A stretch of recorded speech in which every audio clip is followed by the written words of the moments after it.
Afternoon, marshmallows. Too true. But we're back.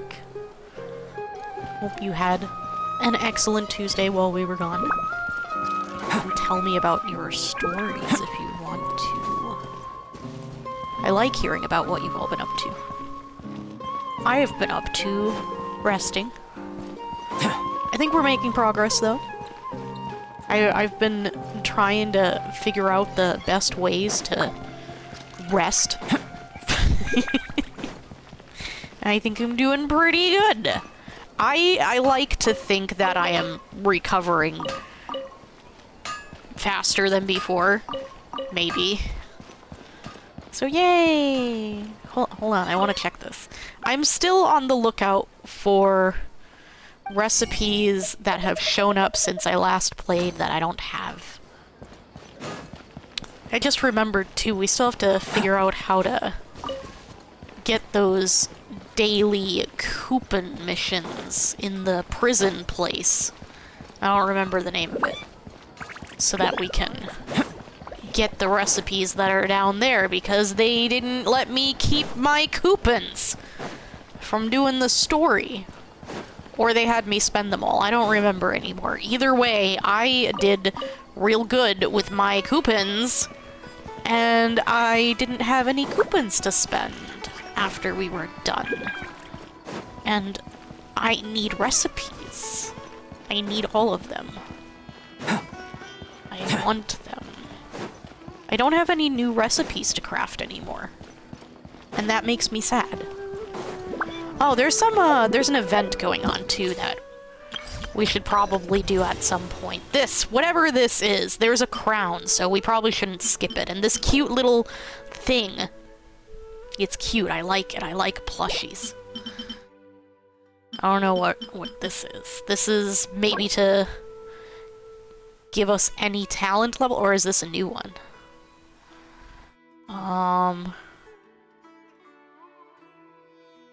That might be a new one. Ooh. New materials. There's this character in the character test runs, too, that I haven't... This one? I haven't used them before. I don't know anything about them. I imagine we probably would know from story. I think, isn't that the... What could it be? That the girl from the other trading company that we saw during Liwa stuff?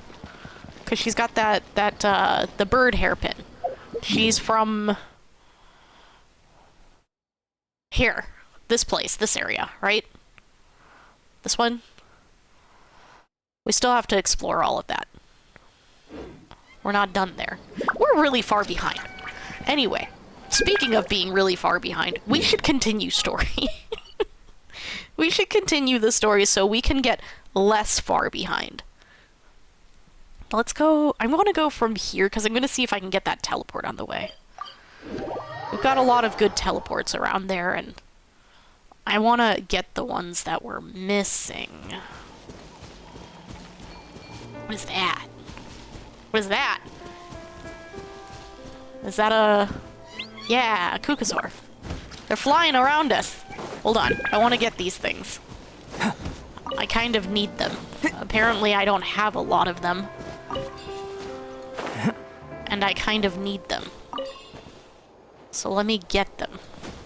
Look, a burb! It's just chilling up there. Hi, friend. They're talking. Are you talking? Hi! Oh, no. Oh, they are not friend. Let's just not.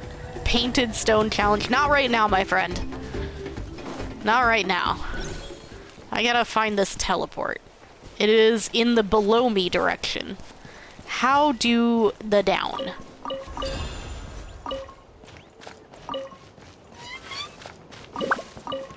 Down more. This way. Let's try this way. This looks like I can go down. There's gotta be, like, a cave or something to find. Look at all these treasure chests. We have so much exploring to do. How do I get to this teleport?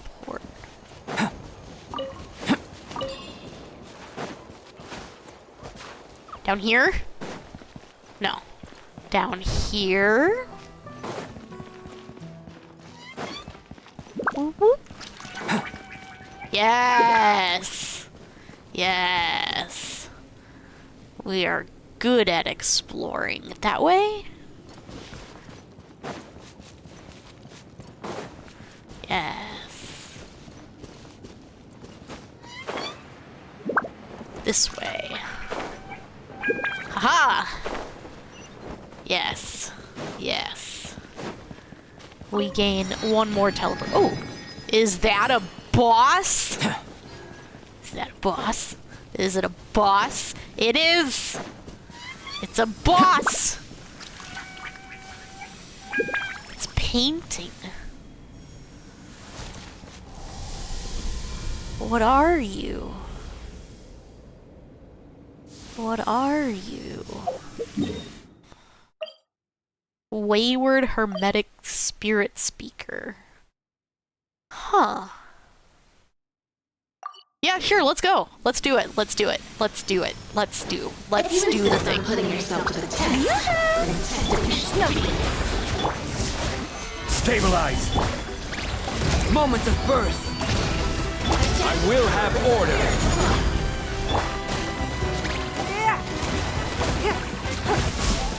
Oh, you're another one of these mimic bosses. Submit. I see. I was wondering why that was so easy.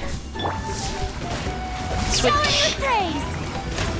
Let the world collide. Give up. Live. Gather. Order guide you.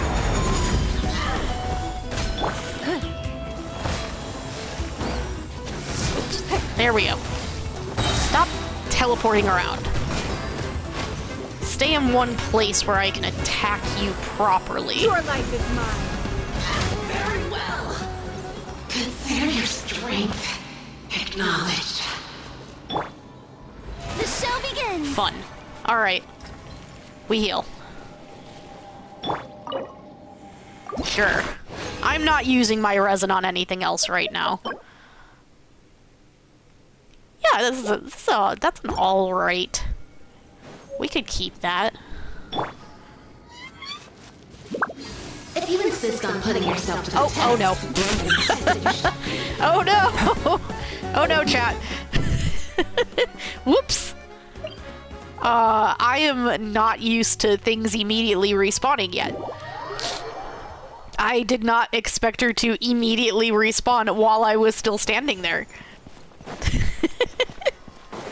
I'll take it though. I like not having to teleport away and come back. Hey, is that part new? Paimon's never seen it before. Can we, Paimon, can we not take control of my camera? I would appreciate that. What is this? What is this? What are you? What do I do with you? Can I do something with you? I don't know. I don't know what these are. Maybe we're supposed to get this bird friend over here.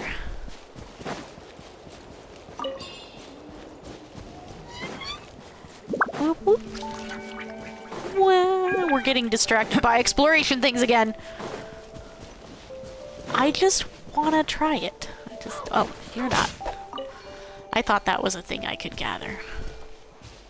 Why would I teleport to you? Oh, it's gonna let me use you. Okay, got it. So, what do?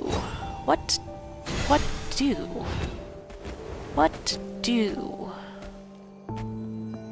Ooh, let me get these. Oh. What are you doing?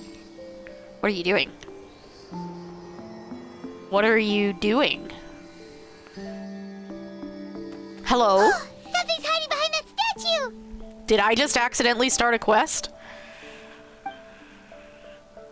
Friend! Aw, it's a baby ectomisaur. So cute. Although, why is it staring at us? Because they like to stare at things. Oh no. Oh no.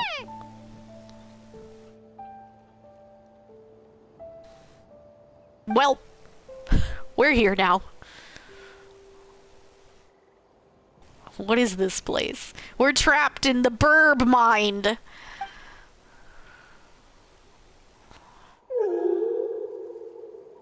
Pretty. Hello? Friend. Who are you? Ooh. Hi. Ooh.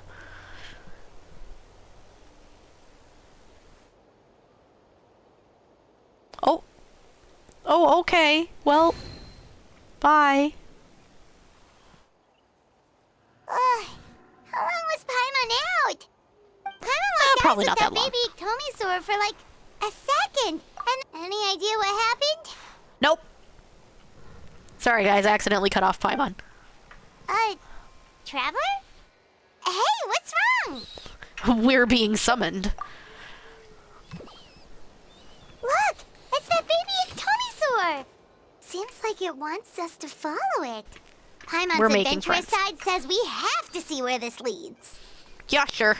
We're gonna do story first, though. Ah, I am being pushed by the dog. Ah. Whoops. Okay. It's fine. Big dog moment. I just wanted these. We'll, have to continue that later. I thought that was red so that we couldn't use it. That's not the menu I selected. That's also not the menu that I selected. There we go. I need to do this. This is what I am doing. Why is it red now? Oh, right. I was trying to figure out what this is. Can I do something with you?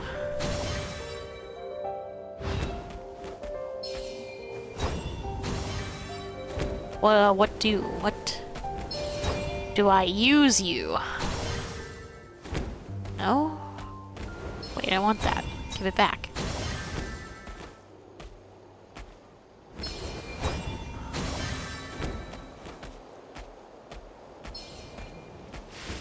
I'm not really sure what to do with these.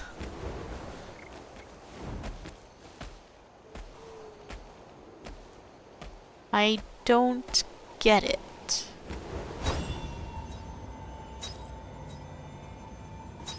Can I not look at them both at the same time?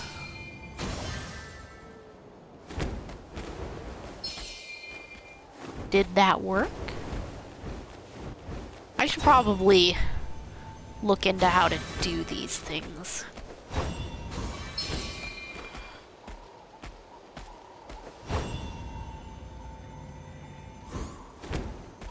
I can't go any faster. So I don't know. I'm not real sure what to do with these.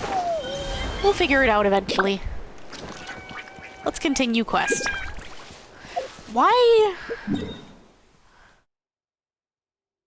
Why is it red?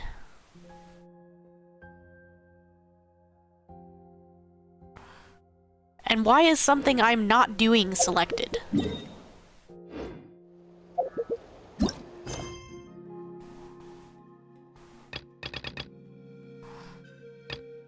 Going out No, into the world, I'm doing and this. investigating, turning the unknown into the known. There we go. I miss this feeling. I thought it might have switched my quest on me. That's fixed now. Look at it. We are gathered here today to bid farewell to all who lost their lives in this war. This struggle has caused us profound pain and brought us face to face with loneliness and loss. But through it all, our bravery and resolve never wavered, and we never lost sight of victory. Even the tiniest of sparks can unite to become a blazing fire. They lit our way forward and showed us the path to victory.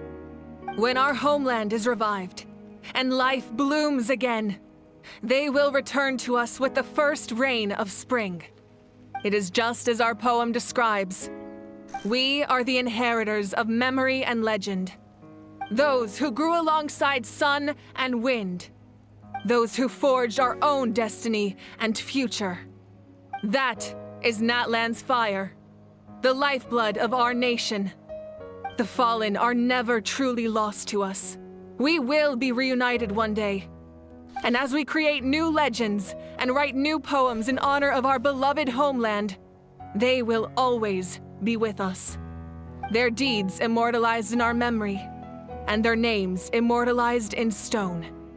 This epic will be remembered in the actions of every valiant warrior and brave Saurian, all equally important and indispensable. I would also like to take the time to recognize a Fatui Harbinger, who sacrificed his life for our cause. He was a warrior from Conria, who helped defend our nation 500 years ago. A man who used his own heart as refuge for the souls of the fallen. For the chance to offer them a final resting place, he chose to fight with us once again. In the end, he fulfilled his wish and returned the souls to the ley lines. By turning his curse into a weapon, he defeated his fated foe and protected me in the process. We have had our differences in the past, and I cannot say his character is representative of all in his organization. But on this occasion, we honor him as one of our own. In Natlan, all heroes are worthy of celebration.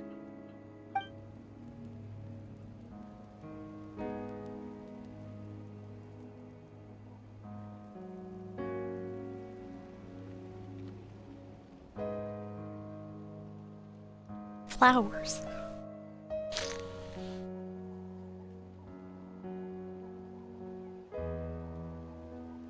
I like that we said something about him, even though I know he wouldn't have wanted us to.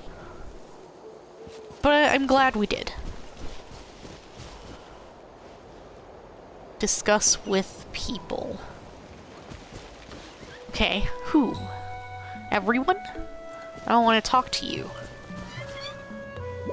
Hey, did you hear? As long as we get permission from our chief, we can leave Natlan as much as we want. Yeah. It's because the ley lines have been restored, right? And the Lord of the Night is a lot stronger now. Win. That means we can finally see the outside world for ourselves. I can go I heard exploring. that Fontaine has a huge ocean. That is totally my vibe. I can't wait to go see it. You'll even be able to. I want to go to wait. Liyue. The mountains are supposed to be super tall. I also Sounds love like the Liyue. makings of a great vacation. Let's start planning. But first, we all promised we would go to the hot springs together. Then we'll be hot springs buddies for life. She really likes the hot springs. I don't blame her.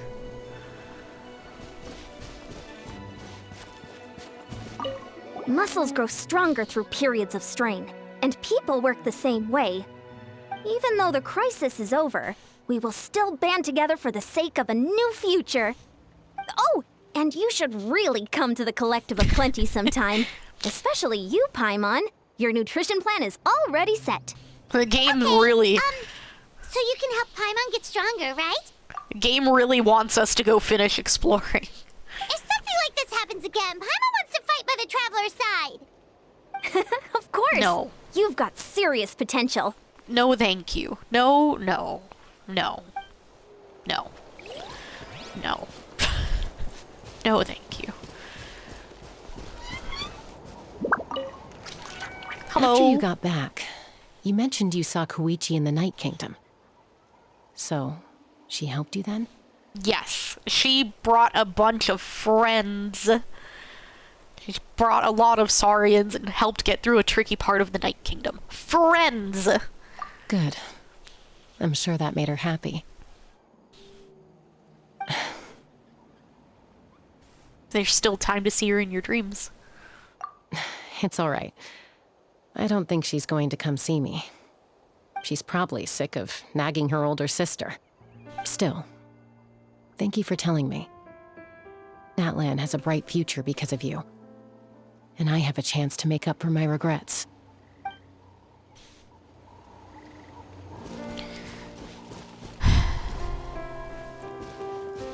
Aja doesn't need to talk. He can just shut up. I could just talk to Kinnick.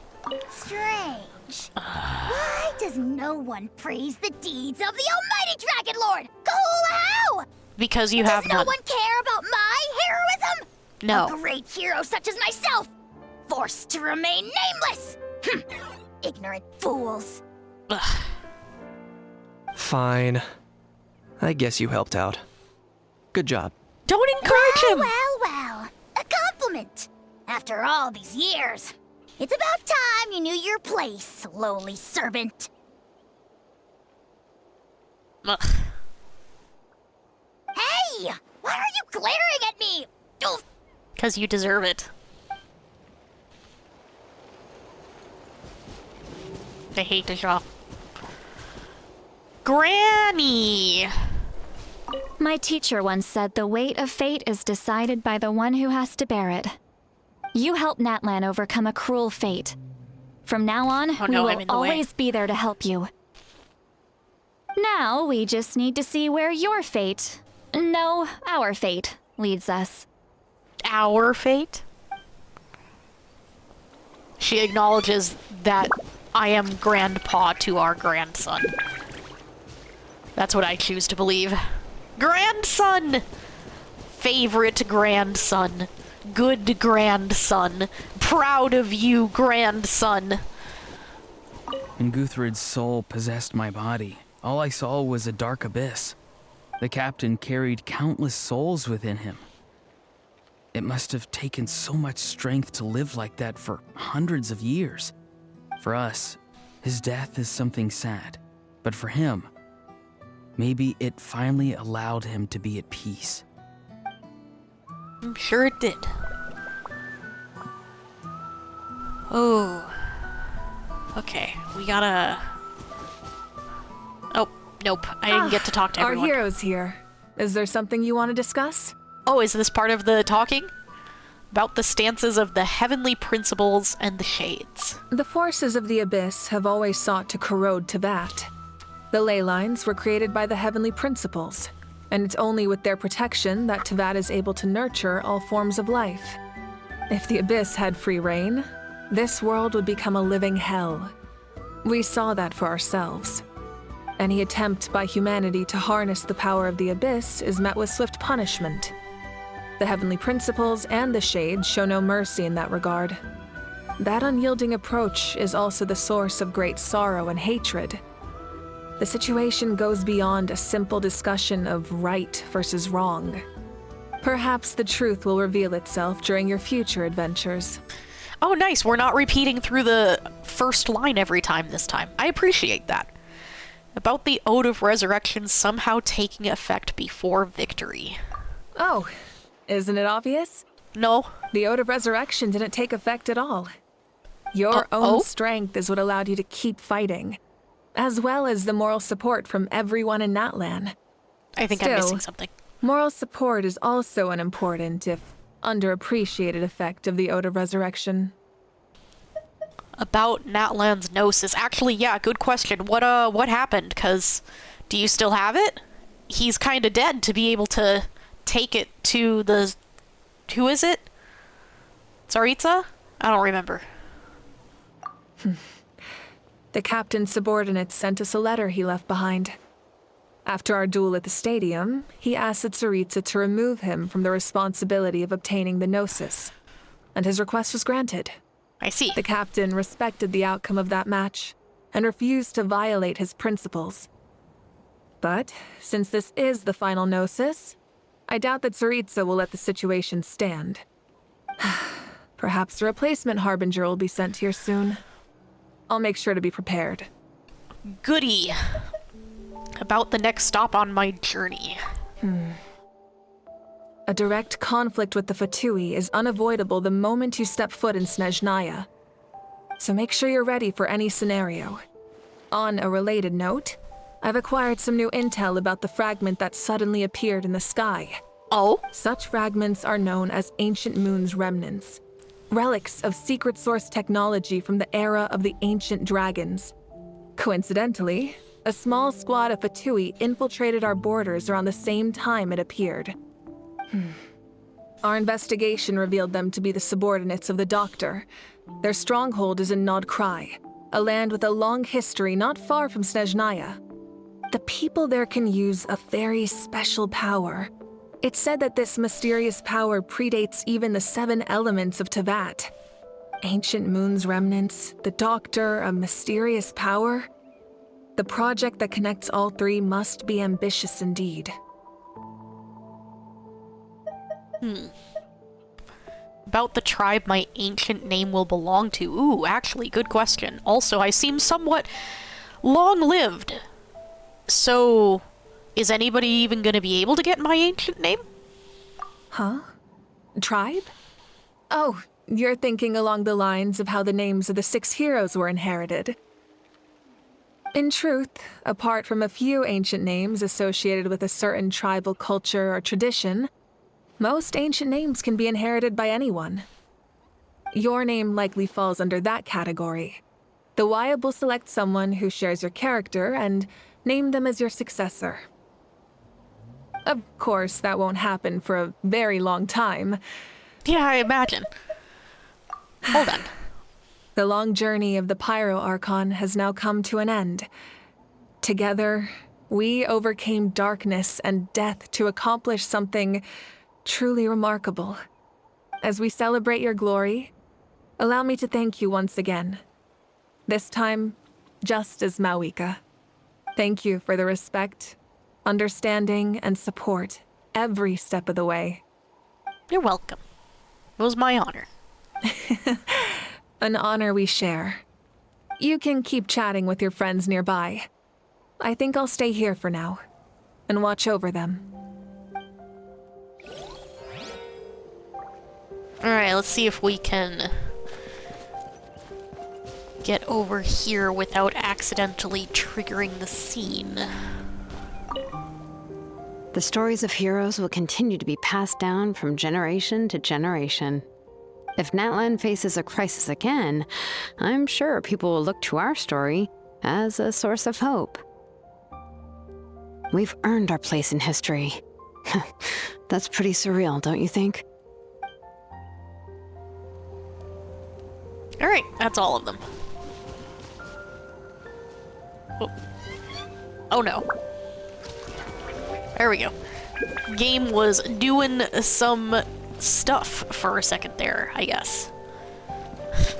Good thing that didn't happen during anything important. Also, wasn't she supposed to die from crafting my ancient name? Maybe I was confused. I'm glad she's not dead. What are you thinking about, Traveler? Oh, the battle, right? Even though we won in the end, it cost a lot to get to this point, huh? Yeah. Sing your final song with pride like a hero's march to the other side. This monument commemorates the 2027 brave warriors who gave their lives in the war for Natlan. Let's leave this for them.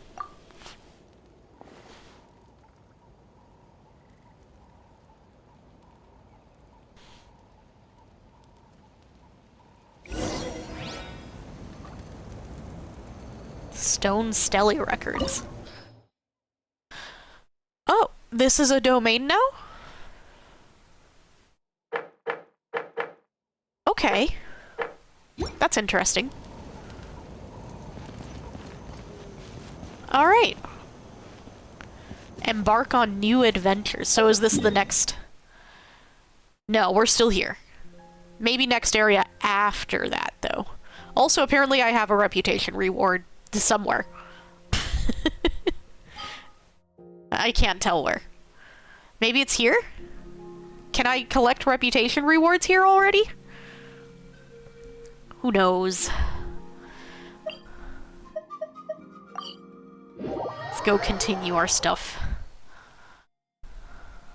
This way.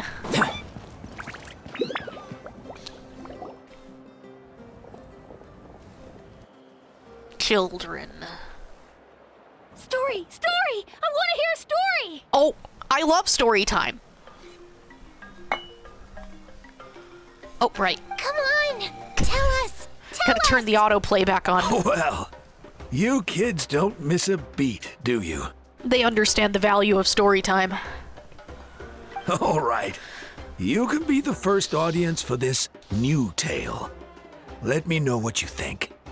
Now, where to begin? Do I not get to listen? To the story? Sounds pretty fun. Yes, I love story time. This is a story of the great heroes of our time. There are 3 great heroes at the center of this tale. The first is an outlander known as the Traveler, a warrior of great strength, completely immune to the power of the abyss. You know, I understand that they have to replace my name with something that all of the NPCs can say instead of trying to say everybody's custom name correctly. But I do have that ancient name now. You could have used that. Am I just always going to be the Traveler? More importantly, the Traveler is kind and brave. Someone who treasures those around her. You could call her a natural-born hero. Nonsense. Yeah, she's super strong. Tell us more. Nothing that... I am not a natural-born hero. Never was. Hey, just let him finish the story. Nobody is.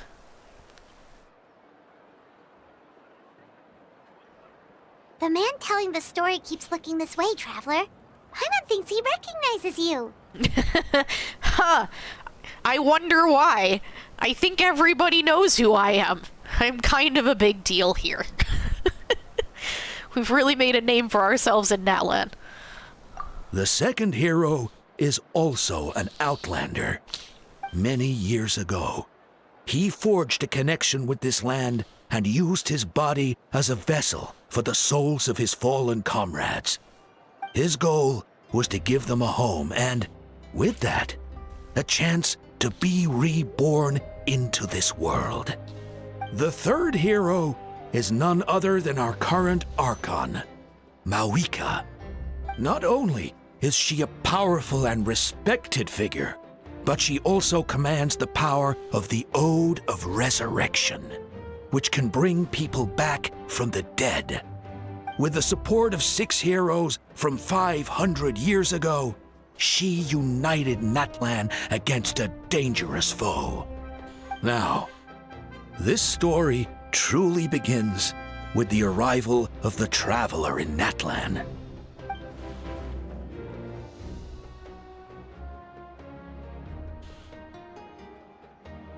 Under her guidance, Kachina performed exceptionally well in the pilgrimage and earned her chance at the Night Warden Wars. I wonder if this is a part where we would get different story parts depending on all the side questing we've done. Suddenly, the sky turned dark. The sacred flame went out, and Gasoithoth appeared. The great meatball in the sky. The sky meatball. Everyone gathered at the stadium and sang the Ode of Resurrection together to send their support to the furthest corner of the Night Kingdom. Hermione became known by all, and everyone began reciting the words that defined its message. In the beginning, there was darkness, until someone set themselves aflame. Only then did the universe know light. Anyway, the dust has now settled, and Natlan has entered a new era of peace. The Traveler fought for life, the Captain fought for death, and our Archon, Mawika, created a bridge between them. Wow! Is there more? Please don't let that be the end! Sounds like you like this one.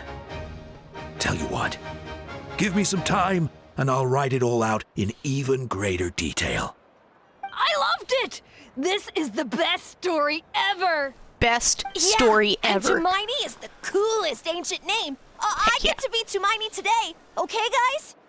Hey, it's supposed to be my turn. Oh no. No, it's my turn. Oh, we're being fought over. It's my turn. I get to be Tumaini today. I don't handle this well. No one wants to be the Pyro Archon anymore? Oof. Sounds fun. What do you say, Traveler? Wanna let Paimon be Tumaini for the day? No. I don't know. I don't want to be Paimon. Alrighty then. Let's go, Paimon. A new adventure awaits.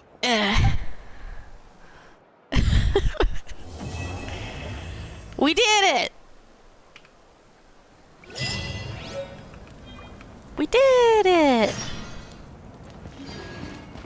Head to the Collective of Plenty. So, is that my actual continuation of a story, or is it just kinda...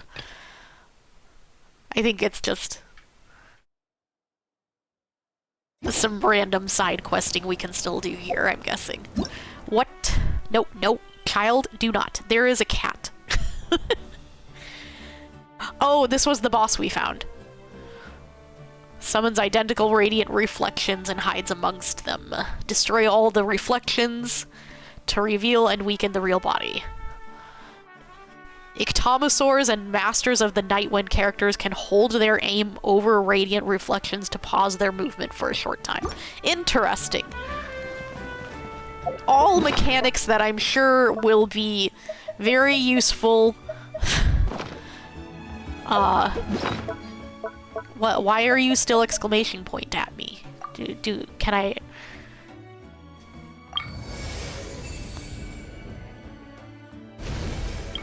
Is there a new one?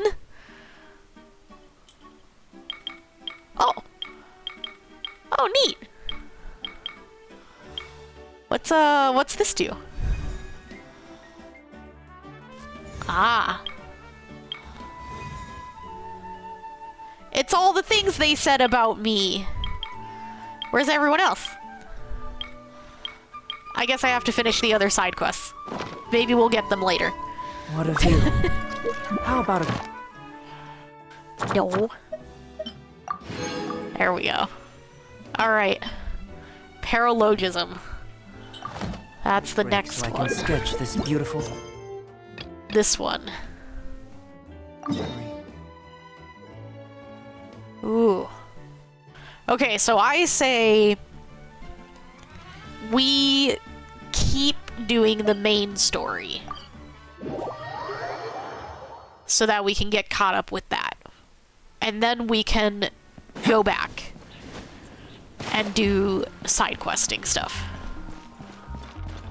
I haven't been to Mondstadt in forever. Nothing. No recipes.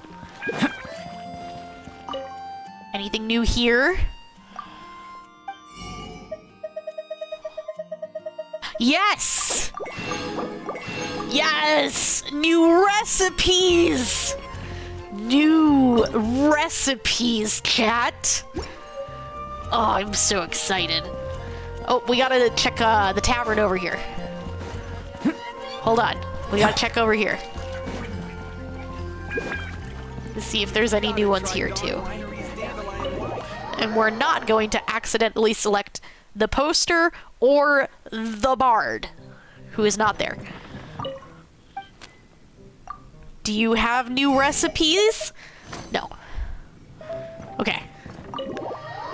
Now we go to the other one, the cat's something. I don't remember what it's called. Cat's something. Something cat. Cats. Cat. Cat's tail. Hi, Boofer. It's a Woofakis. There's a boof here. No. I don't want to play cards. I love the cat's tail.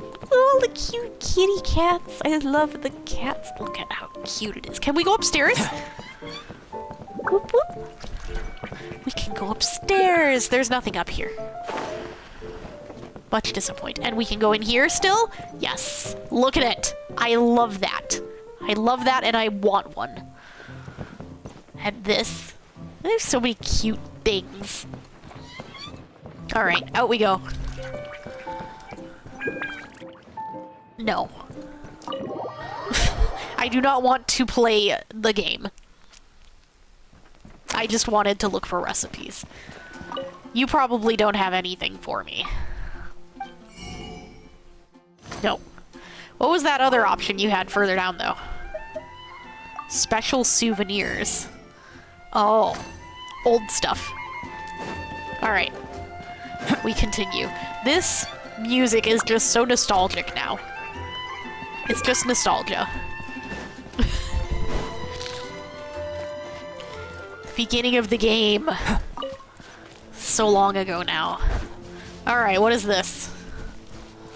This is the new thing, apparently. Let's see.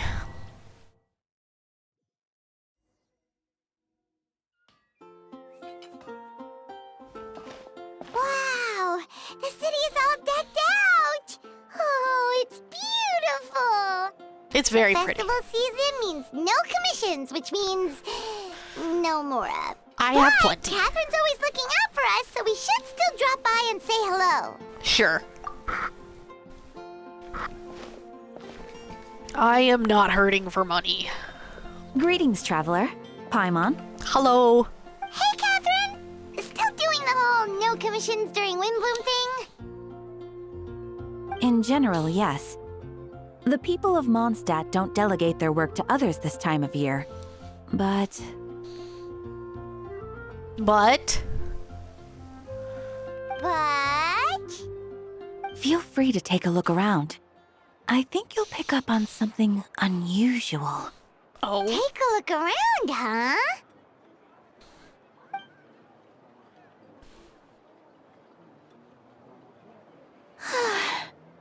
It's finally Windbloom. And here I am ruining everything. You're a bit tired. No big deal. Give it some time. How about doing something fun tonight? We could take a stroll or go stargazing. Child. Stargazing?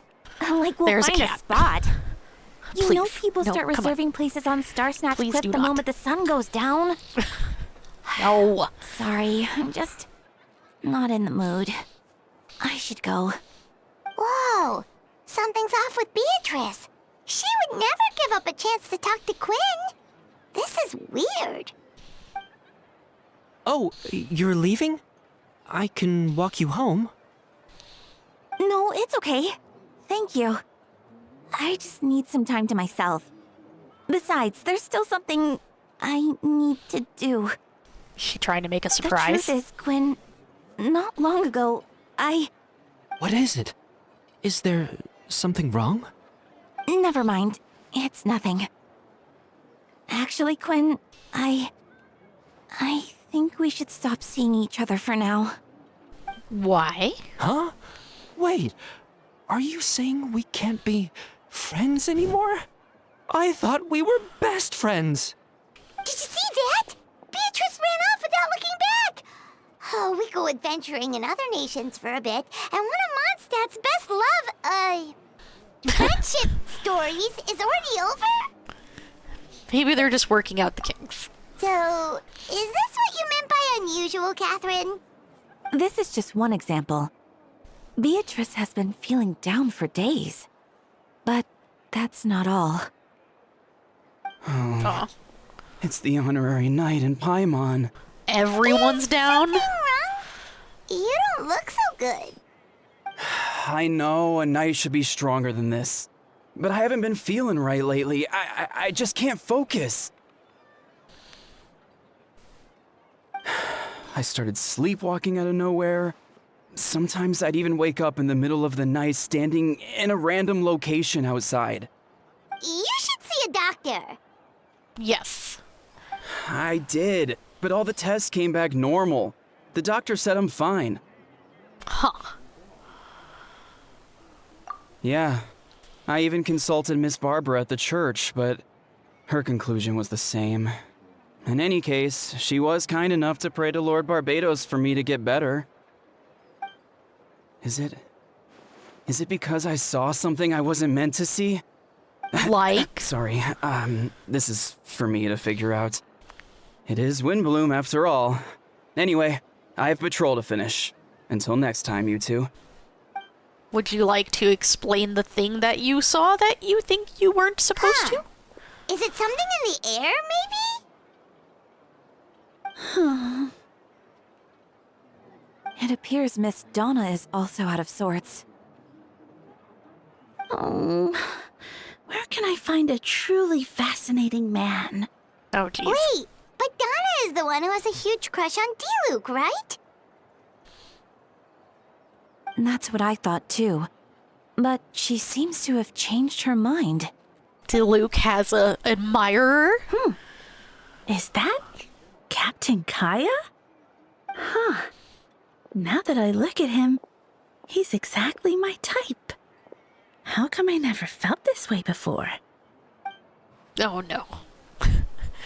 I'm flattered, Miss Donna, although I do wonder whether that was intended for outside ears.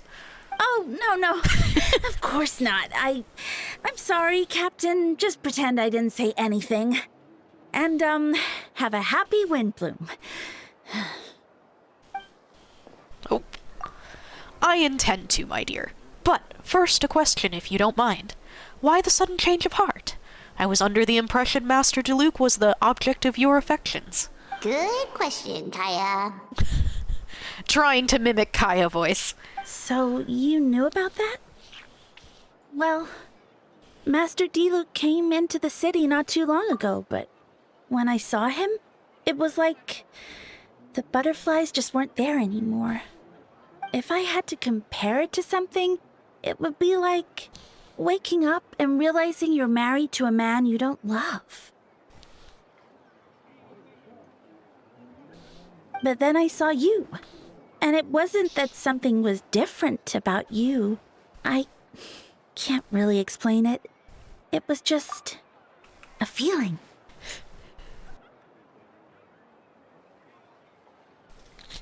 Sorry, cat. I needed to sneeze. Oof. Okay. Resume. I understand. And I'm flattered I was able to bring back the butterflies. But I do need to see to some business, so I'll take my leave. Oh, here he comes. Well, surprised to see us? Such a gentleman. Not at all. You are the exact two people I've been trying to find. So, Mezarumi, Paimon, how have you been? I've just been on quite the adventure. I might have gone to hell, or something like that. The underworld. I don't know. I don't think it's appropriate to call it hell. Something like the underworld, maybe. Yeah. Yeah, I did that. Saved the world. Actually. Like, not just, yeah, I saved you. All good. How about yourself and the rest of the Knights of Favonius? The answer to that requires a private conversation. Catherine, do you mind? Not at all. Have fun, you three. No. So, you said you were looking for us. Hold on, chat. Hold on. I need a minute. I'm struggling with the congestion today. I need to blow my nose a minute. I can't. Hold on.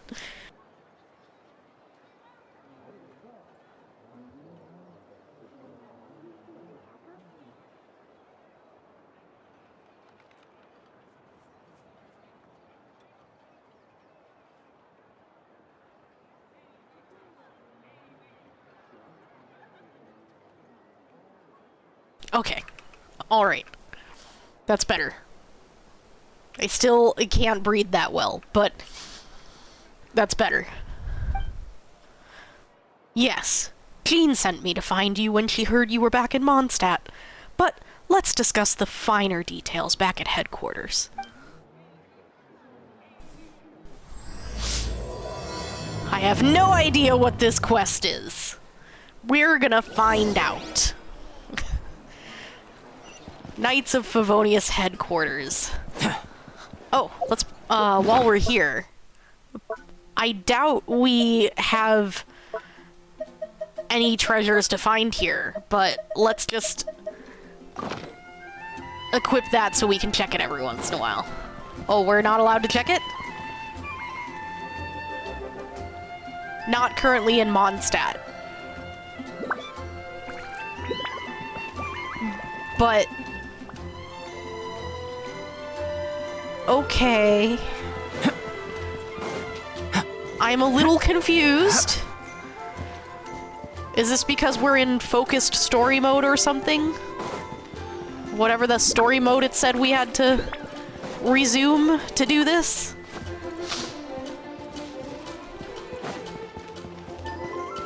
We'll go up here. Alright, hold on. We're gonna pause right outside here because we're coming up. We're coming up on the ad break. So let's just... yeah, we're in a special story mode, that's why. Okay, so we can't open the pause menu. But pause, hold, chat. We're going to take our break real quick since it's coming up anyway. And then we'll resume story. So go do break things. Get a snack, get a drink, stretch. It's important. Grab a comfy blanket. And we will meet back here in a few minutes. Take your time. It's gonna take me a minute to get back. I have to do extra things now every time. So don't feel the need to rush. Be right back. I miss this feeling.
We're back. Going out into the world and Welcome back, investigating, Marshmallows. turning the unknown into Don't the mind known. Albedo. I Talking. miss this feeling. Here we go. Alright, he's done. Welcome back. I hope you all had a good break and got everything you needed.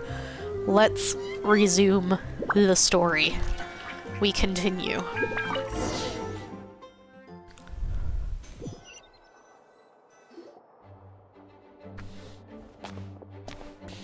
Ah, Kaya, you found them. Yep, I managed to track them down. Good. With what's about to happen, it's great to have you in town. Aw. Whoa! Headquarters are packed! What's going on? Honorary Knight Paimon. Oh, it's an honor to meet you. I believe introductions are in order? Allow me. You have Note, captain of the 2nd Company, Scaron, captain of the 3rd Company, Eula, captain of the 4th Company, and me, of course, captain of the 9th Company. Oh, you're all captains? Yes. That's right. Master Jean is waiting for you inside. She'll explain everything. Alright then, on to Jean, who is hopefully voiced. Nope. Mezarumi, Paimon, thank you for coming. Is everything alright? There's tons of people outside, and everyone's really sad. Ah, yes, that would be the captains. You know a few of them already, but I'm sure there are some new faces. Oh yeah, we haven't been back here in forever. There have been a number of incidents in Mondstadt. In order to wrap up the case, I gathered all the captains of the Knights of Favonius together to hold a trial. Oh? A trial? But this is Mondstadt, not Fontaine! That's a bit concerning. I can understand the confusion. You've never participated in one of our trials before. In truth, we haven't had to conduct one in quite some time. The Knights of Favonius oversee most matters of law and order in Mondstadt. Of course, in the interest of fairness, major cases are tried jointly with the Church. Under the guidance of Barbados, the Knights uphold chivalric justice in the spirit of our order, and the Church carries blessings and goodwill wherever the wind can reach. And today's case requires a joint trial by both parties. Which means it's a serious one. So, do you need our help? I can't imagine we would be much help not knowing what's going on. Hold on. The group of people we saw in the corridor just now. There was someone missing. Where's Albedo? Right! He's the captain of the investigation team. But we didn't see him out there.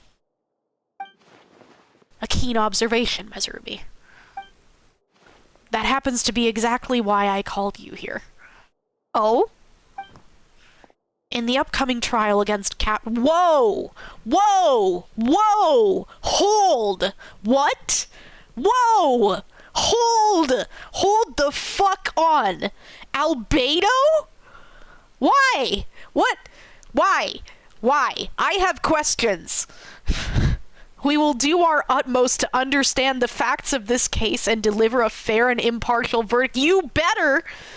Albedo is the one on trial? What did he do? What is happening?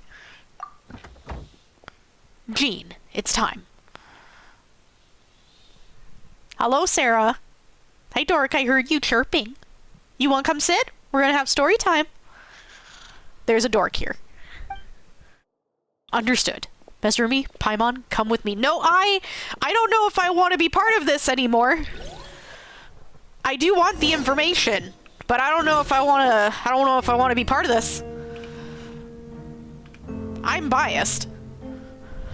What's happening? Please, sit wherever you like. I only ask that you remain calm no matter what you're— Oh, no, I've already not done that. I have already lost my calm. As soon as you mentioned Albedo, the calm was gone. I need you to head over there. Child, no. Sit in lap. You cannot walk in front of the screen. Don't worry. The trial will be fair. I don't trust like that. I don't trust like that. Now that everyone is gathered, let us begin. With Grandmaster Varka away from Mondstadt for the time being, I, Jean Gunhilder, will oversee today's proceedings. Blah. Mr. Dahlia, Deacon of the Church of Favonius, will serve as assessor. As representatives of our respective organizations, we will ensure a just verdict in this case. Oh, that's a new face. Deacon of the church. Does that mean he works with Barbara and Rosaria? Maybe. The defendant in today's case is the captain of the investigation team, Albedo. What did you do? Certain aspects of this case are classified, and it remains uncertain whether the alleged victims are citizens of Mondstadt. As such, this trial is not open to the public. The identities of the victims are still unknown? Strange. If guilt is established in this case, all facts will be made public after the final verdict is delivered. Now, the captain of the logistics company, Miss Hertha, will present the charges. The court appoints Mr. Kaya to speak on Mr. Albedo's behalf. Are both parties ready to proceed? Kaya's a lawyer? Yes. Ready to proceed. Oh, there's a voice. Miss Hertha, the floor is yours. Prior to this trial, the Knights of Favonius, in conjunction with the church, launched an investigation into Mr. Albedo for suspected murder and unlawful disposal of human remains. What? Murder? A witness stated that, 11 days ago, in the middle of the night, she saw the defendant southeast of the city gates, dragging a large object she later identified as a human body.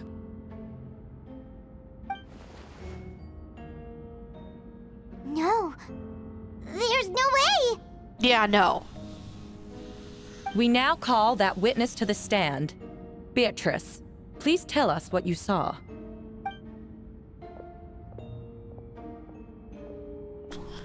Beatrice. So is that what she was trying to tell Quinn earlier? Oh, and that other dude. Well, said he saw something. I was out late that night on business. And when I came back, I saw someone in the moonlight that looked like Mr. Albedo. He was dragging a huge bag of some kind. I thought it was strange, so I followed him. Then, there was a sudden flash of golden light. The bag opened, and inside there was a body. Mr. Albedo's vision allows him to manipulate the ground with ease. So he buried it, and then removed any traces on the ground. Before he left, it seemed like he looked in my direction. Maybe it was just my imagination, but I was terrified thinking he might kill me too. Luckily, he didn't see me.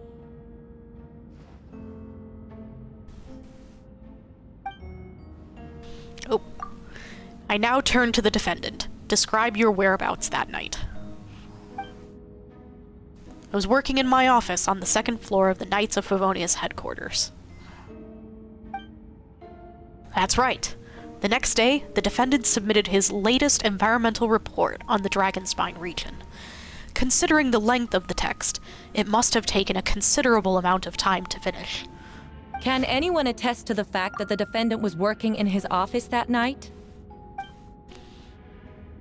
No.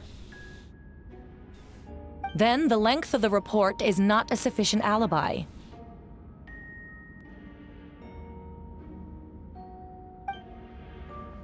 This isn't looking good. Okay, but let's talk about in reality for a moment here. It would be incredibly difficult to charge him with anything without a body.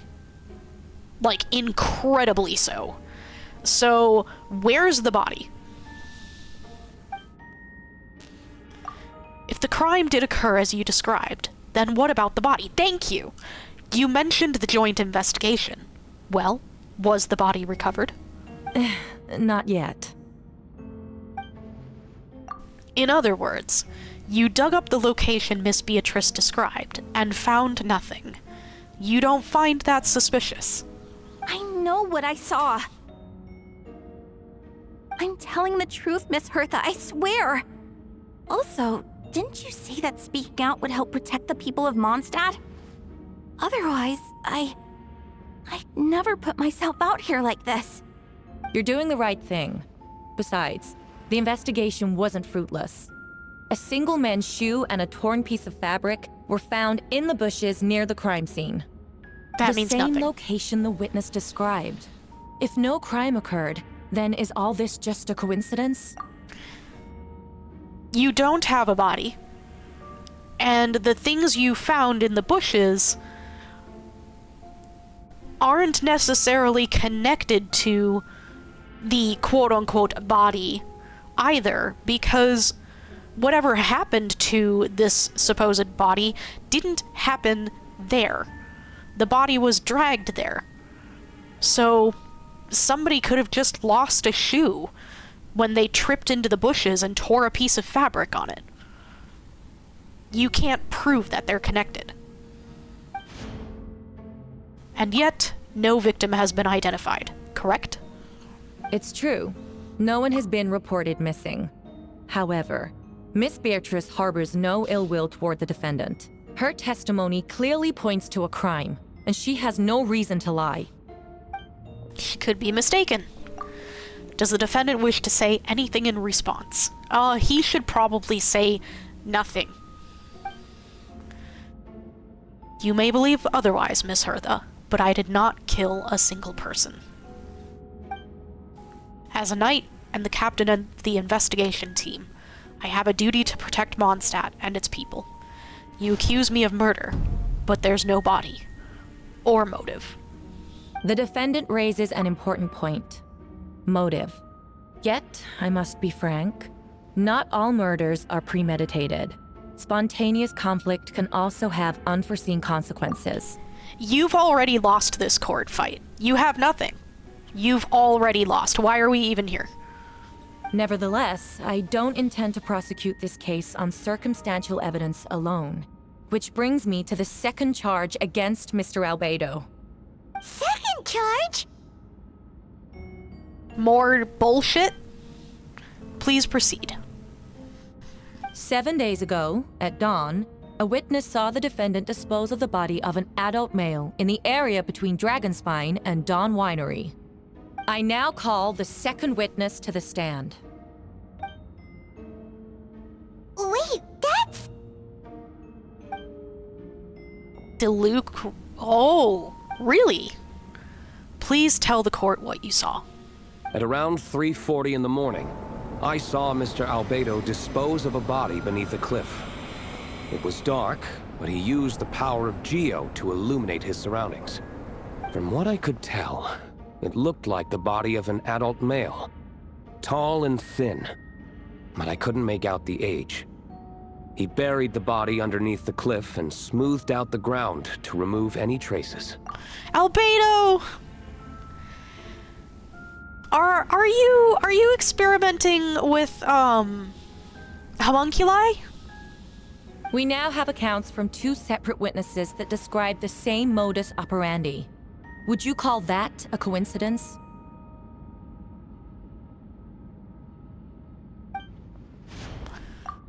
I would only inquire as to what Mr. Diluc was doing in that area so early in the morning. Not the most opportune time for a stroll. Is there such a thing? Dawn Winery is my home. It's not unusual for me to take walks in the area. I just happen to be in the right place at the right time. That's all. Master Diluc is a well-respected figure in Mondstadt. I see no reason for him to frame Mr. Albedo. Yet, the question remains, where are the bodies? Before you suggest a lack of evidence, Mr. Kaya, you should know. After the defendant left that morning, the witness found this where the body was buried. A box! And this is? What looks like the teeth and femur of a human. Now, it does beg the question. If the burial was fresh, why is this all that remains of the body? But I suppose Mr. Albedo is the only one who can answer that. That is a bit odd. That's harder to explain. But people do get attacked by monsters in these areas. Careful now, Master Diluc. I do believe I hear a presumption of guilt in there somewhere. These remains suggest an accelerated rate of decomposition. Considering the defendant's profession, there's reason to suspect that alchemy is at play here. Both witnesses saw golden light, a known byproduct of alchemy. That's how the defendant destroyed the bodies. The light also explains how the witnesses were able to get a clear view of the events in the dark. So that's your angle. Alchemy. A logical assessment, but we have a witness of our own. The afternoon before the alleged second murder, Mr. Albedo had a lengthy intellectual exchange with his student, Sucrose. The two were in the library until the next morning.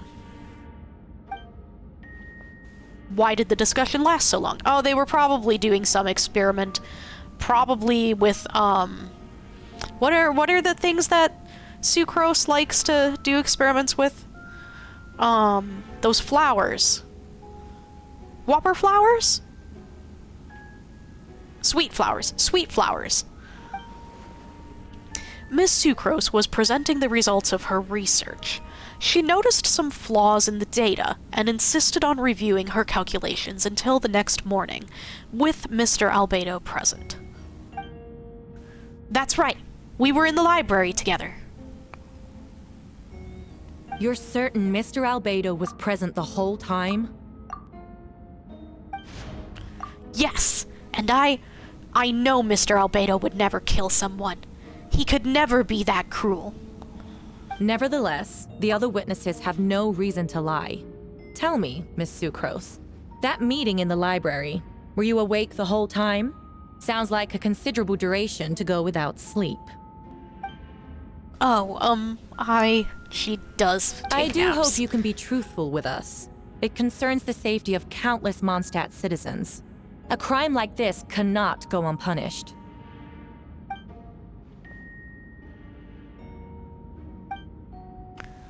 I'll take it from here. During our meeting, Sucrose did fall asleep not long after midnight. It's all right, Sucrose. You don't have to lie for me. This is a sacred place of judgment. The truth is paramount. Ah. I see. Then, I'm afraid your alibi cannot be substantiated. Do you understand? Yes. I know claiming innocence without proof isn't enough. But the prosecution's argument has its own holes. There's been no mention of a motive, or what exact method could reduce a human body to those remains. No conclusive evidence of guilt. But the witness accounts do match to an extent that can't be dismissed. This is a tricky one. Allow me to submit another piece of evidence. The investigators intercepted one of Mr. Albedo's correspondences. I will now read the pertinent parts to the court. Oh no. Something out of context. Great. A correspondence. Oh no. That envelope does look like it belongs to Mr. Albedo. I have never abandoned the subject of human research. In fact, delving deeper into Dragonspine has led me to realize that the concept of life could be further expanded and transformed into that of birth. The mystery of human birth is often linked to death. As such, death is the most suitable material for the creation of new life. To that end, we must engage in a process of putrefaction and refinement. Putrefaction and refinement. Is that in reference to an alchemical process? The letter continues. Experimental trials have been carried out in the northwestern part of Dragonspine, in the area southeast of Mondstadt's main gate. The data is as expected. Just as you endeavored to do, I too shall take up the path of creation and break through current limitations to reach a new realm of living beings. I trust the investigators have confirmed this to be the defendant's handwriting, and that the letter makes more than passing mention of putrefaction and refinement. Correct. Not to mention, the locations indicated in the letter match both crime scenes. What more can we trust than the defendant's own words? Those are kind of out of context, though. No, it can't be true. I can't believe it. Those don't prove anything. A guilty verdict cannot be delivered without sufficient evidence. In order to protect all parties involved, that is what our principles demand. My original assessment was that we lacked said evidence. We still do. But now, it seems the only remaining questions are the identities of the victims and the specific alchemical process used in this case. No. Then we are in agreement. No, we're not. The evidence is conclusive. On the charges of murder and unlawful disposal of human remains, the court finds the defendant guilty. What?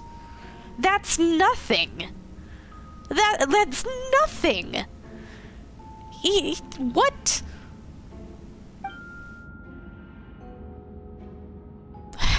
The people in attendance appear shocked. No one can believe a kind and well-mannered person like Albedo could commit such a crime. Well, that's because he didn't. And that was research notes, musings, taken completely out of context by people with no knowledge of alchemy. Jean stipulates that those unsatisfied with the verdict will have time to submit an objection or appeal, but most appear hopeless in this moment. As you watch Albedo being taken back to headquarters, you get a strange feeling that something hidden is about to come to light. It all comes back to the letter, a secret that you and Albedo know all too well, but the people of Mondstadt have yet to discover. Why would Albedo do something like that? Oh, this has to be a nightmare.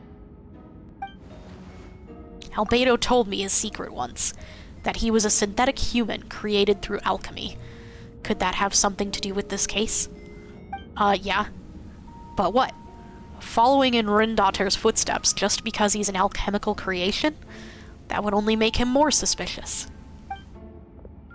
Well, this took a turn for the worse. Rosaria! Oh, when did you get here?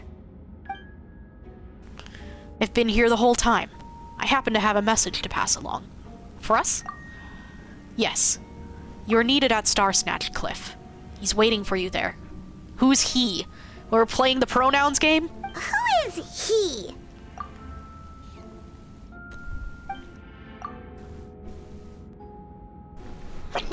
Oof, excuse me. Sorry, chat. You'll know when you get there. Go on. Time is like the wind. It waits for no one. Apparently we can't say who it is. Current story seems to be related to your past adventures. Would you like to quickly go over and review those experiences? Sure, yeah. Oh! This might have actually been the story that happened during an event. So, good review actually. We have done this event. I don't remember if it was on stream or not though. And if you haven't done this event, then you need this review. You and Paimon went to Dragonspine to ask Albedo, who was conducting research there, some questions about alchemy, only to encounter a series of strange events. Strange, soft noises echoing through the mountains that could not be traced.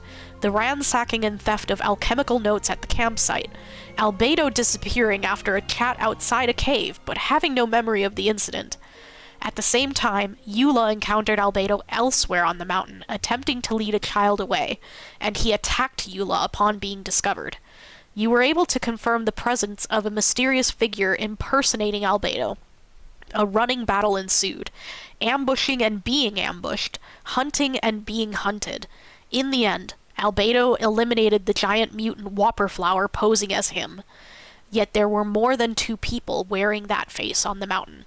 Okay, so better explanation, that albedo up there is fake albedo. There's two quote-unquote albedos. The other one is Durin. Durin is another albedo. TLDR. I don't remember the entire explanation behind this, but he is also albedo. He's able to, like, change forms because he's a homunculus like albedo, and he was posing as albedo. In the end, after we had discovered this, and you can tell the difference, by the way, between Durin and albedo, because albedo has the little alchemical mark on his collarbone, and Durin does not. So after we figured all of this out and got everything narrowed down and stuff, this child that Durin was with was actually their father had gotten lost and stuck on Dragonspine and died in the cold inside a cave. He wasn't able to get help. And so Durin, when we were done with all this, he actually ended up taking the form of this child's father and posing as him because he was dead. So it was actually kind of a wholesome moment, and we kind of just let Durin go, with the understanding that he would continue to play the role of this child's father. And here we are. They did not give a very good summary of all of that. It's okay. Go to Starsnatch Cliff. We go from here. You have to go from this one down at the bottom of the cliff and then run all the way up. Can you tell I've played this game a lot and came here a lot? Oh! Wait. That's easy, free companionship XP. Yeah! Solidify! Nice. That's a quest that you'll just randomly get out here all the time. Once again, can you tell that, I played this game a lot? I was here often, as gathering materials and such.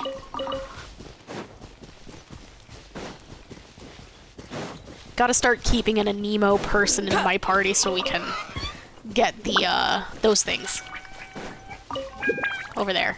I don't remember what they're called. Anyway, we keep going.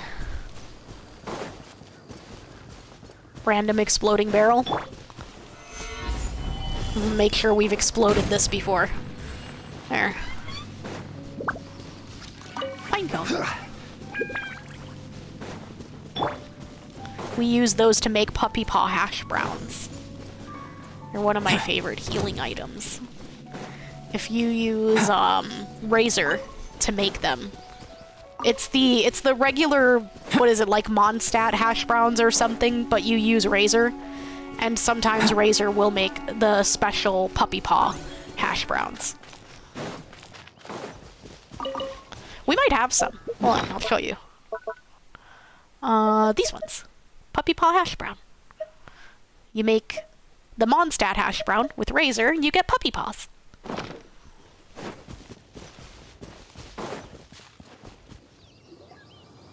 It's Venti! Ah, traveler! Paimon! I could hear your arrival upon the wind. Were you looking for me? Maybe? Are you he? Venti, did you send us that message? No, I did. Oh, no? Whoa, Okay. Where did you come from? Wait, Venti, do you know this guy? His name is, Dahlia. Oh, what is his name again? Like the flower. Didn't think I was that unmemorable. I'm Dahlia, Deacon of the Church of Favonius, and Herald of the Animo Archon Barbados. Not gonna forget next time, right? Oh, I definitely will. I'm awful with names. It'll be okay. Just give me some time, like maybe a few months of spending time with you, and then I'll remember. So you called us here so we could meet with Venti? That's right. I noticed you during the trial. The legendary honorary knight. You seem to have a lot of thoughts on your mind, so I thought we should have a chat. Yeah, you're wrong. After all, I am the Herald of Barbados. If the people of Mondstadt are in danger, I should keep the Animo Archon in the loop. You know nothing about alchemy, and you look like an idiot. Wait then. You know about... About what? The fact that my tavern-hopping nomad of a friend is Barbados himself? I would hope you would know. Don't worry. Dahlia and I are close. He knows everything. Besides, a god needs someone to communicate their will in a formal setting, and no one does that better than Dahlia. Not that I saw that coming when we first met. But back to the matter at hand. I believe you two already know about Albedo's background. Yes, a lot more than you, and he's not guilty. So, you know too, Venti? That's surprisingly Archon-like of you. Ah, well, I knew from the moment Rhine-Daughter and Alice brought Albedo to Mondstadt. When those two are in town, no one can afford to slack off. The Kryda Prince, a perfect specimen of synthetic life. At this stage of the case, there are countless questions surrounding Albedo's motive. His true identity is a potential weakness. A synthetic being loses control of their sanity and goes on a killing spree. No. That's how a novel would frame the story, and people are inclined to agree. Not what happened. Albedo has told us before that humans often value the ordinary over the transcendent and miraculous. And the slightest difference is perceived as other. A very common phenomenon. Which means we need to find a way to help your friend. And what do you know about the situation? Me? Well, I know that Albedo is a synthetic being, and that a lot of strange things have been happening in Mondstadt, even though Windbloom should be about drinking and having fun. We noticed that too! The minute we got here, something was off.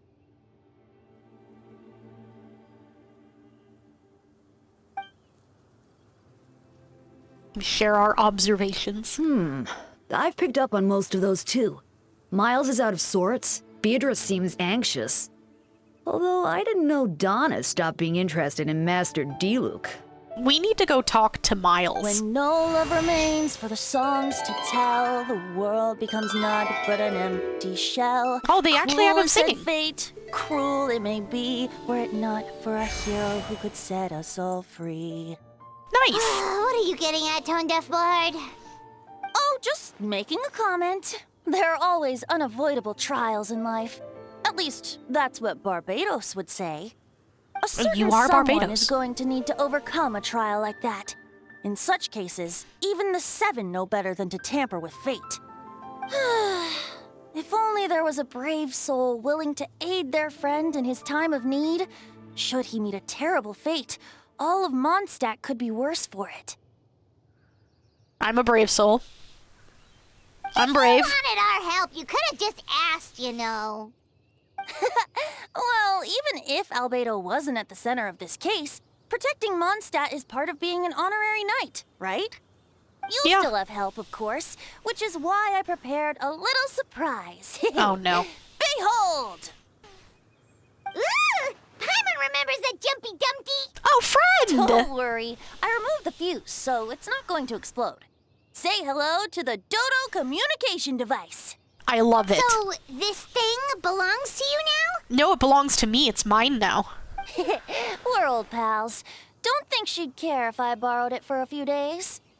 Anyway, this invention, with a little help from a trick of mine, will allow us to keep in touch. Just take it out and we can chat. It's adorable. I want one. Let me keep it. We'll do our best to uncover the truth. That's all I ask. No matter what comes, you have the wind on your side. So we have to somehow defend Albedo without revealing the truth about Albedo. Huh. I feel like this could be tricky.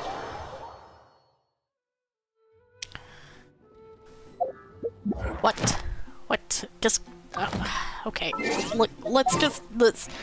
We can turn in the things real quick, and then maybe it'll stop being all exclamation pointy at us.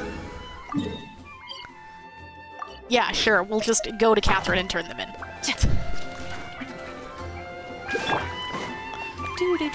I'm so happy to have new recipes. We gotta check other places too. Let me just turn in my commissions. There we go. Alright. So that'll stop doing a thing at us now. Easy. Oh, wrong one. There we go. Perfect. Alright. This way. Where are we going? Knights of Favonius headquarters again? There is an easier way to get here. Go up here. And then point yourself in the right direction. And jump down. Also, there's a hidden treasure chest up there if you haven't gotten it yet.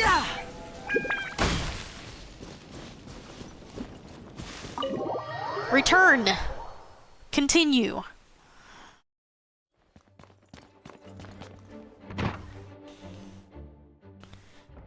I know you all must be shocked, but the evidence is solid. Albedo's situation is not looking good. I still don't believe Albedo would do something like that. Using living people as alchemical test subjects? It's like something out of a novel. Perhaps it's best for me to remain impartial, but I've worked with Albedo before. He's an alchemist, not a sadist.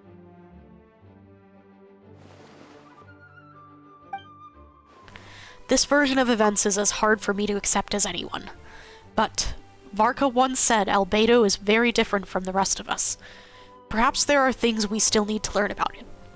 There are, but I think we're not supposed to tell you. Let's see what Albedo has to say for himself first. Would you mind giving me a moment, everyone? A private matter requires my attention. Hey, Jean! Hello, I'm here. Mezarumi, Paimon, perfect timing. Kaya has a favor to ask. Like Jean said after the verdict, we have time to submit an appeal, and I will do my utmost to convince Albedo to accept. Oh, he's going to accept. He's been acting strange, and I can't read him for the life of me. But I need you two to start investigating the case. Already on it. Yes, it's also time for you to get involved. Do you want us to join the joint investigation? No.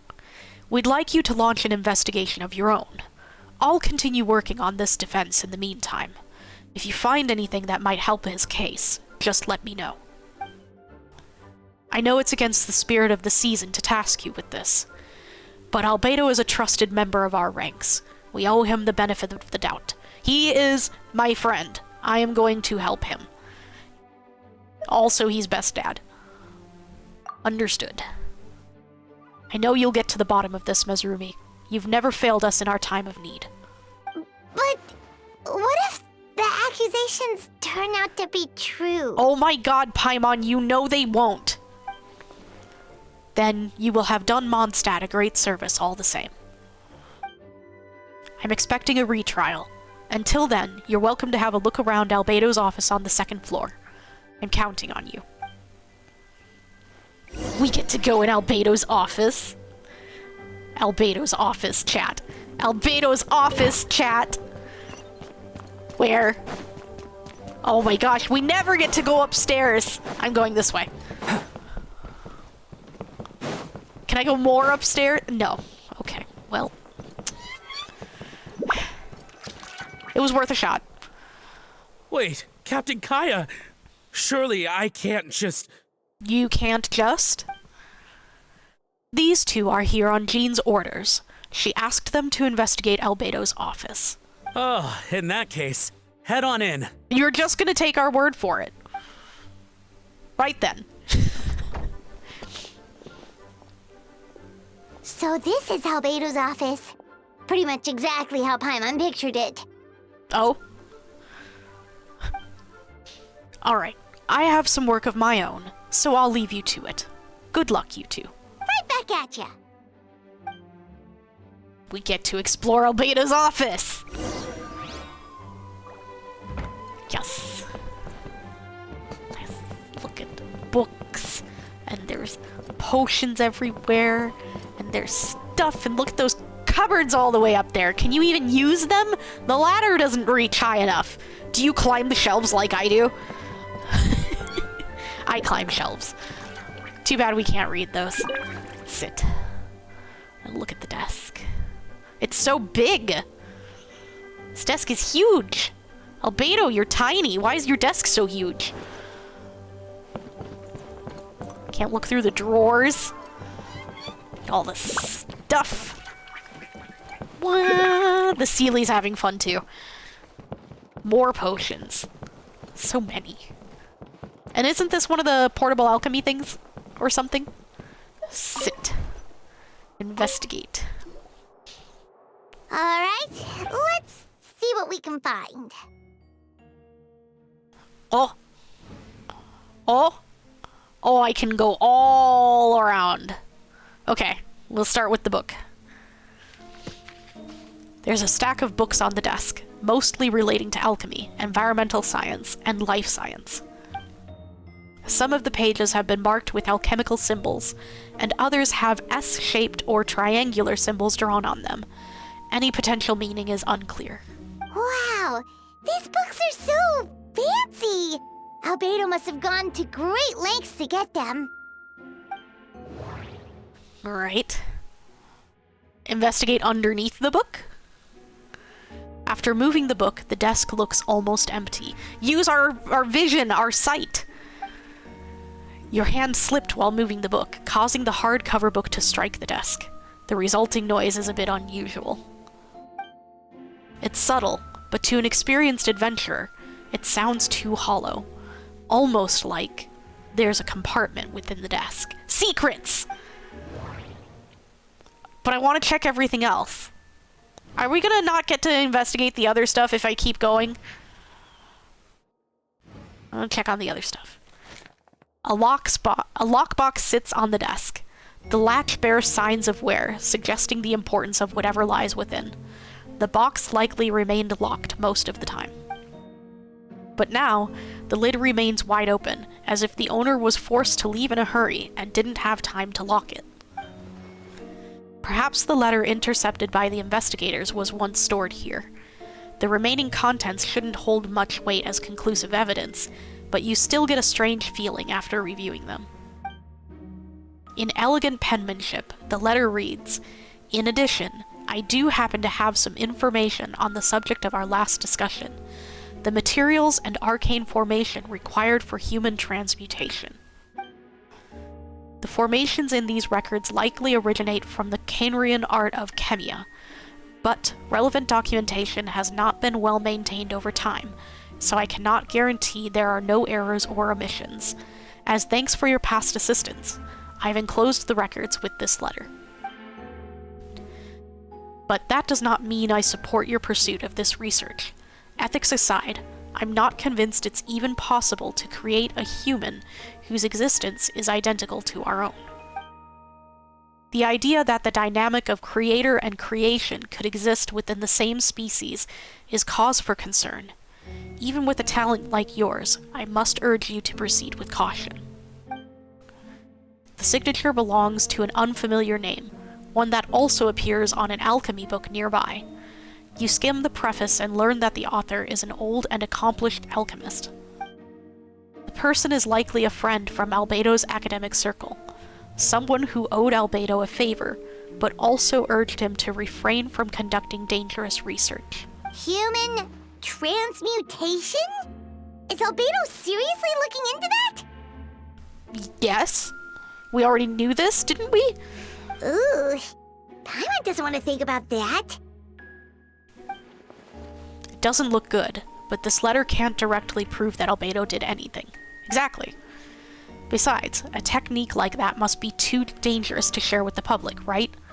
That's why it wasn't brought up during the trial.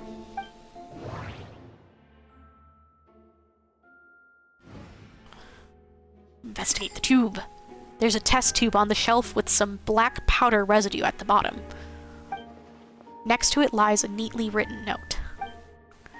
Chalk is the next stage after soil, but the current available materials are still insufficient to construct a stable structure.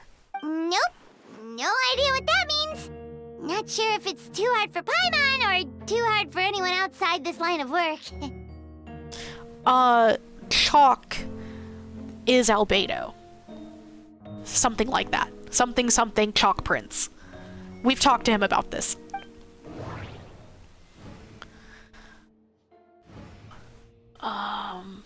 We'll do this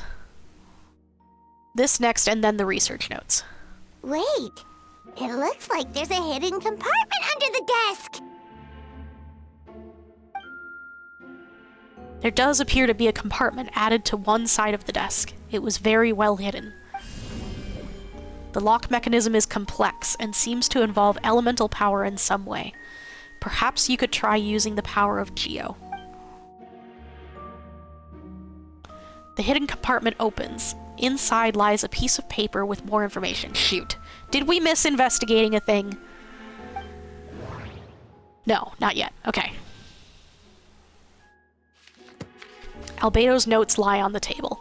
They resemble the ones you've seen before, but the contents are different this time. As always, the penmanship is impeccable, careful, and neat, with a certain elegance in its uniformity, much like the man himself. One of the notes reads, "Putrefaction should be regarded as a counter-simulation to the process of life, like a highly efficient and destructive spell of rot. Upon use, the target will decay within an extremely short period of time, turning into dust that is nearly invisible to the naked eye before dissipating into the air." Alright, I think... now we got everything. Festering is also a manifestation of rot. When festering forces and a sufficient amount of life energy collide, the two will repel each other, triggering a powerful side effect. When I tested this in an alchemical experiment, the results of the refinement were startling. Oof, drink. Breaking through the shackles of life, the simulation of the Redacted project. I must take advantage of this opportunity. The name of the project is blotted out in ink. What could it be? The note mentioned festering forces, which suggests that Dragonspine could be involved somehow. If this has something to do with creating synthetic life, would Albedo go that far for one of his experiments? No, he wouldn't. Amid the Amid the notes is a map with a few markings on it. 2 of the marked locations correspond to the crime scenes, and the third appears to be in Dragonspine. Are we gonna go check it out? I think I know where that is, but hopefully it'll mark it for us so that we don't have to keep going back and forth looking at it in our inventory. It's a hard pill to swallow, but if the results of the joint investigation are correct, there could be a body hidden in that last location. Or, at the very least, what remains of one. Huh. What does this mean? Oh, do you think something might also be buried at the last location? Not a body. Alright, that seems to be it for this place. We should go tell Jean what we found. Sure.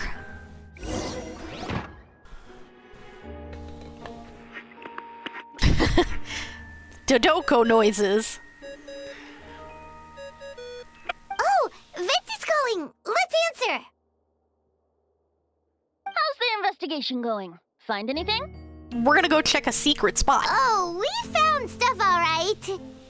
Stuff that only makes Albedo look even more suspicious. No, it doesn't. I see. So, Albedo's researching something that doesn't help his case, huh?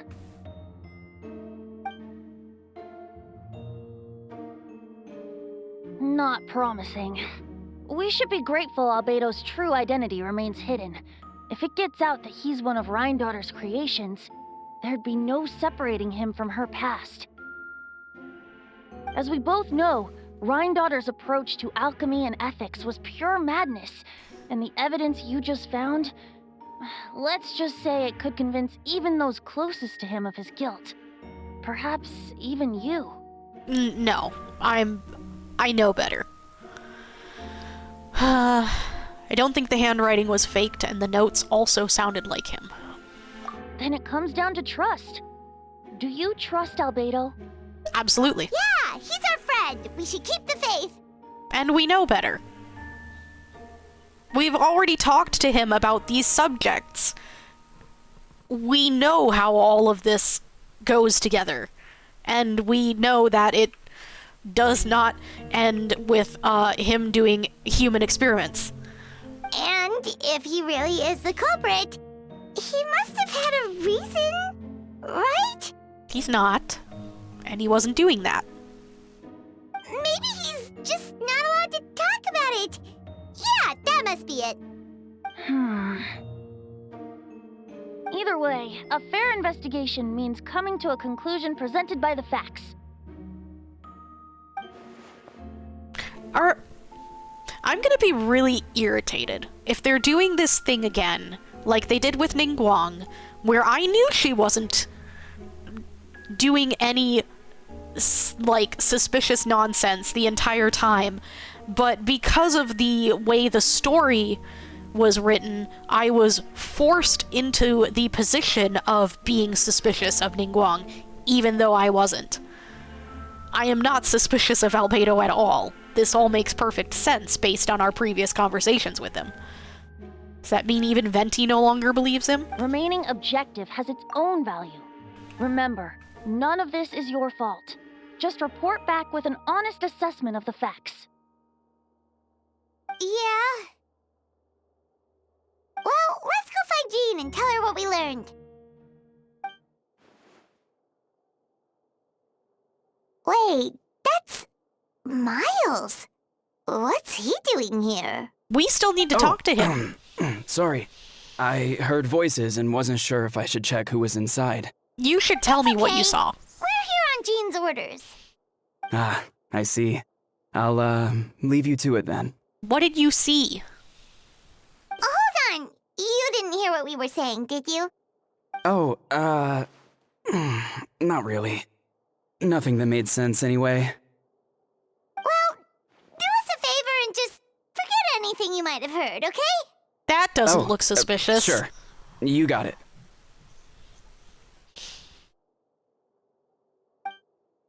That map we found in the hidden compartment seems important. We should check out the marked locations. Also, we're not gonna talk to him about the thing he said he saw that he wasn't supposed to see? Okay, well, anyways. it do be about that time to get a quick break. It's been about an hour. So get up, get your stretches, get some more water. I know I needed to drink some more. It was too much talking. My voice can't hold up to all this. Hopefully we won't have too much more of it. Go take your breaks. Run an ad break so that we don't get the automatic ad break. And I'll see you back here in a few minutes. Be right back.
Welcome back, everyone. Ready to continue. We've got a little time left.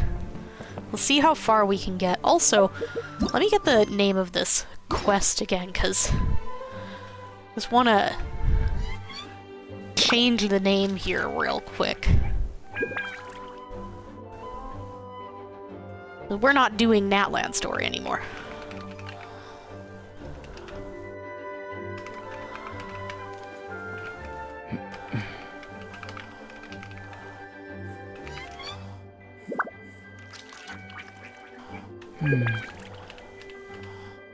There. I'm gonna update the stream because we are definitely no longer on Natlan. We are doing something else. Let's keep going. Open door. Go to marcation marked on the map. Marcation. Okay, Dragon Spine. We need to go...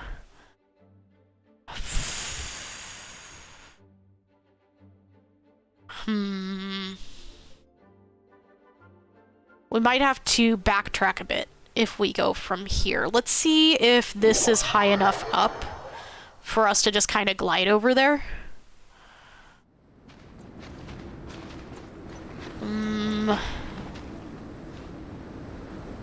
Probably not.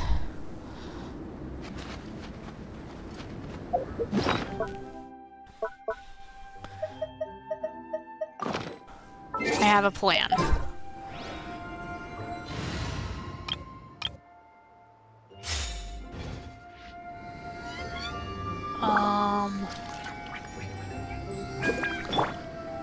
We can't switch midair.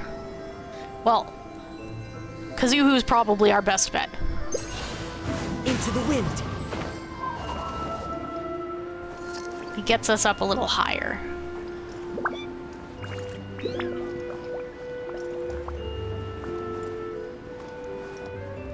Maybe land right here. Because then we can get some height again.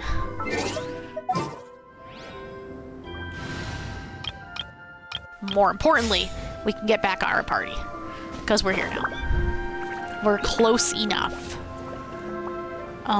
Spot on the map. Oh, well, it's not gonna show it to us anymore, I guess. But it's here.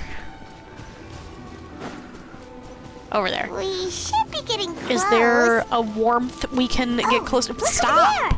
Stop taking control of my camera. I thought there was like one of those... Yeah, this thing.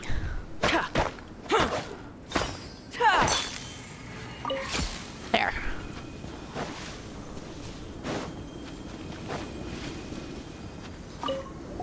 Examine the ground. Although everything is covered in snow, as a seasoned adventurer, you notice a spot on the ground that looks quite different from its surroundings. You remove the snow and find a sizable hole underneath, large enough to fit a human body. But the hole is completely empty, and the surrounding markings make it look like something was dug up. Did an animal do this, or some monster? Weird. There's a hole, but no body. The prosecution's argument is that Albedo used alchemy to destroy the bodies, but this location is different from the other two. Why not fill the hole, or smooth out the ground like the other places? If one person did all this, why not remove the traces like the others? And if Albedo isn't the one responsible, why was this location marked in his notes? Return to the Knights of Favonius. Resume!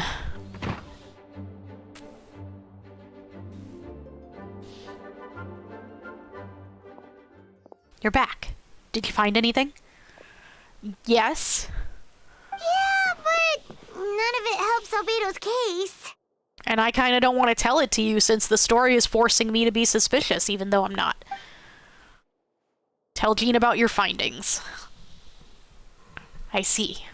A complicated result, but your efforts are appreciated. Did Albedo submit an appeal? He better have. Yes, he asked for a retrial. There are still questions surrounding the identities of the victims and the disappearance of the bodies. The minimal remains that were uncovered have been sent for forensic analysis, which should provide some answers. It's just... What's wrong? Thinking hard. If the victims turn out to be Mondstadt citizens, the situation becomes all the more serious. The second trial would likely have to be opened to the public. And I doubt public sentiment will be in Albedo's favor. Yeah, not when the charges are so serious. The second trial is set to take place in 2 days. I hope you consider attending this one as well. Well, of course. Of course, we'll be there. In the meantime, we should all just stay positive. It'll be fine. Well said. When the time comes, I'll carry out my duty to the best of my ability. He's not guilty, and this is all silly, and we need to ask him what he saw. Miles. Yeah, he saw something too, and we're just not gonna ask him? I guess not. 2 days. 1, 2. I'm so annoyed. Let me talk to Miles. He very clearly told us that he saw something that he wasn't supposed to see. We should meet up with Jean. It's about time for the second trial. Da, da, da, da, da, da, da, da, da. Ah, you two. Let me know if you're ready and we'll head out. Yep. Let's go.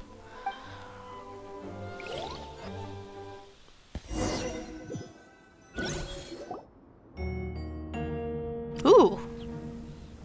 Ladies and gentlemen, we now convene for the second trial against Mr. Albedo. I, Jean Cunhilder, will once again oversee the proceedings.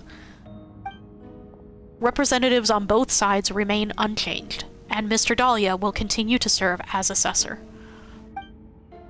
Miss Hertha represents the prosecution, and Mr. Kaya speaks on behalf of the defense. The defendant in this case is Mr. Albedo, captain of the investigation team. With that, I now bring this trial to order.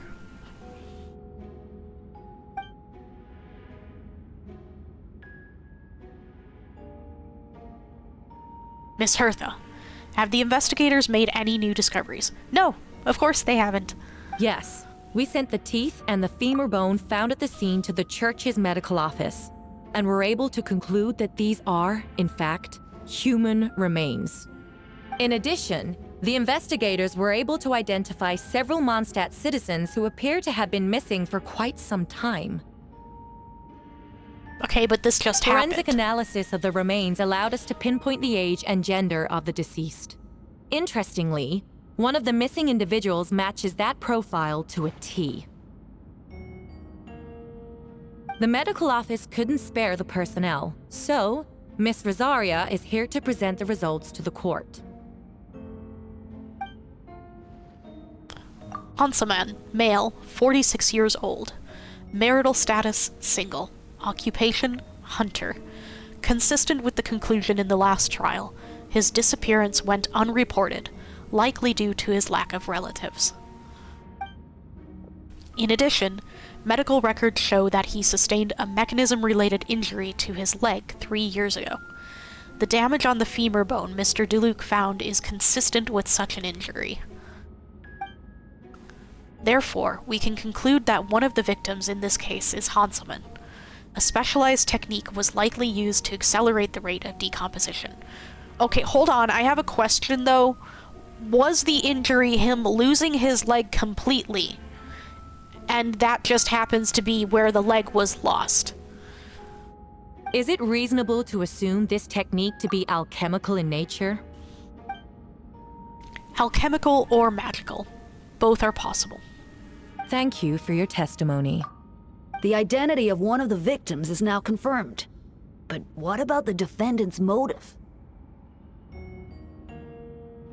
Considering what he wrote in the letter, we can deduce that the defendant needed subjects for an alchemy experiment. Who better than individuals whose disappearance would go unnoticed? In other words, he sacrificed the good people of Mondstadt for his own gain. A truly vile act. In addition, another witness has agreed to testify. Miss Donna, if you would. Another one, huh? Wait, Donna from the flower shop? Who suddenly no longer loves Diluc? I'm sorry it took so long for me to come forward. But the night Master Diluc saw Mr. Albedo, I was there too. Stalking Diluc.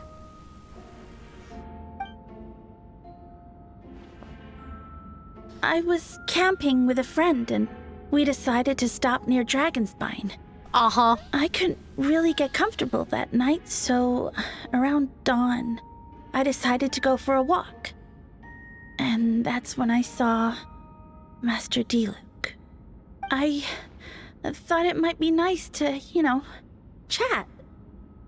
So I headed in his direction and then I saw it. Someone at the bottom of the cliff was getting rid of a body. I was terrified the person might see me. Even after I fled, I couldn't shake that fear. And I started to wish I never had a crush on Master Diluc in the first place.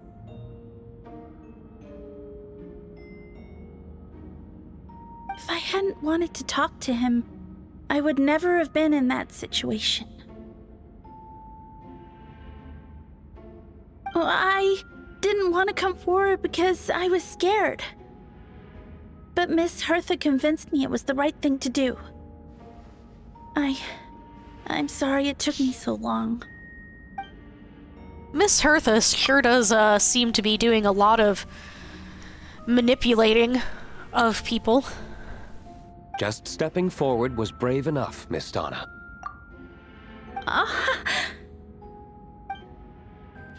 The court thanks you for your courage and commitment to justice. Yes. Thank you. The two witnesses corroborate the same sequence of events. That just leaves the question of how the defendant disposed of the bodies. I believe the answer lies in the alchemical technique mentioned in the letter. The defendant is the most accomplished alchemist in Mondstadt. He has the skill, no question. A special investigator also uncovered some relevant evidence on that subject. I will now present it to the court. Oh, let me get a drink first. Wait, does she mean... The evidence we found in Albedo's office. The following are pieces of evidence uncovered in Mr. Albedo's office, the most important of which is this map.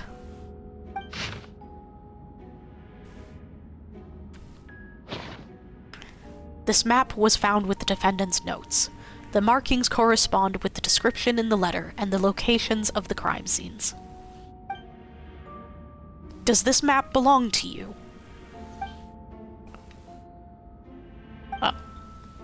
Yes. Were you the one who marked these locations? Yes. You do realize that's basically an admission of guilt, don't you? The evidence against you is nearly insurmountable.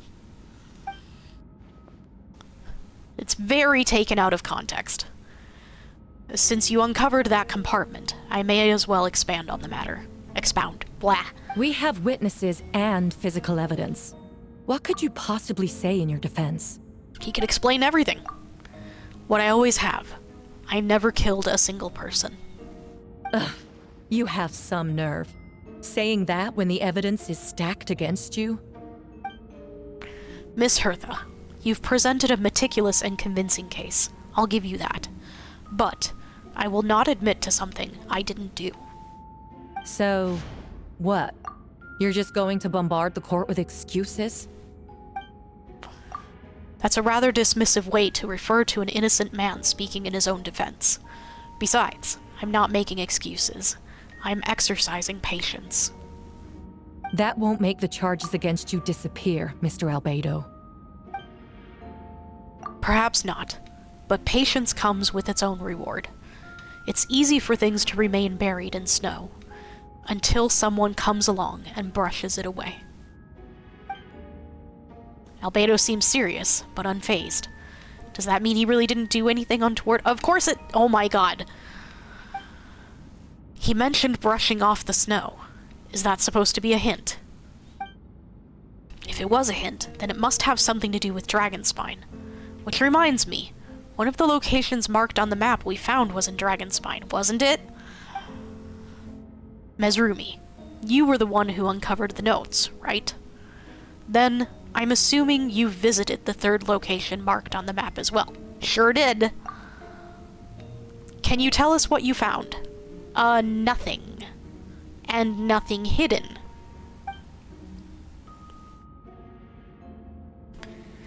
You nod your head and give an honest account of the scene you found on Dragonspine. Whatever was kept in the hole was gone, and the surrounding area bore the markings of an unknown creature. With everything covered in snow, no one knew there was something to discover in the first place.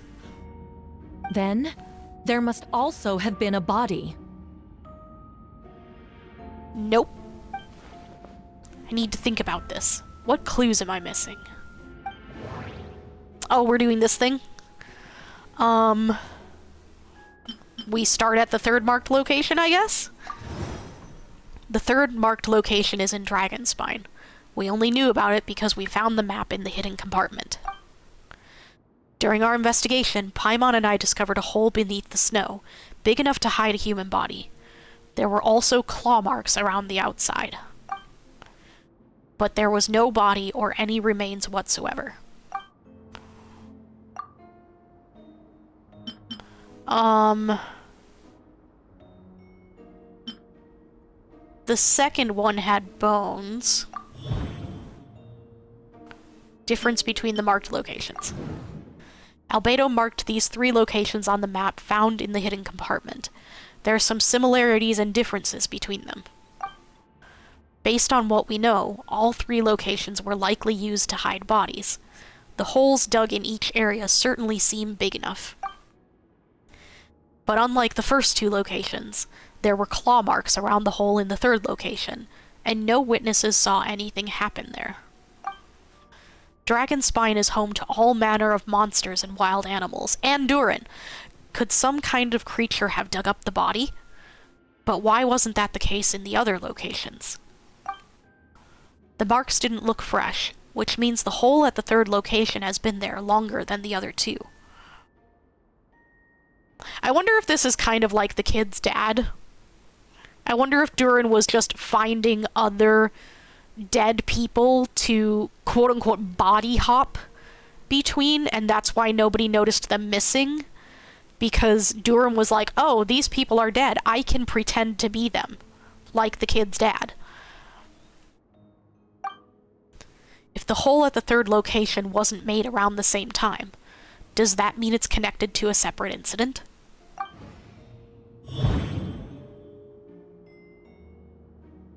Albedo's identity. Most people know Albedo as an alchemist and the captain of the investigation team.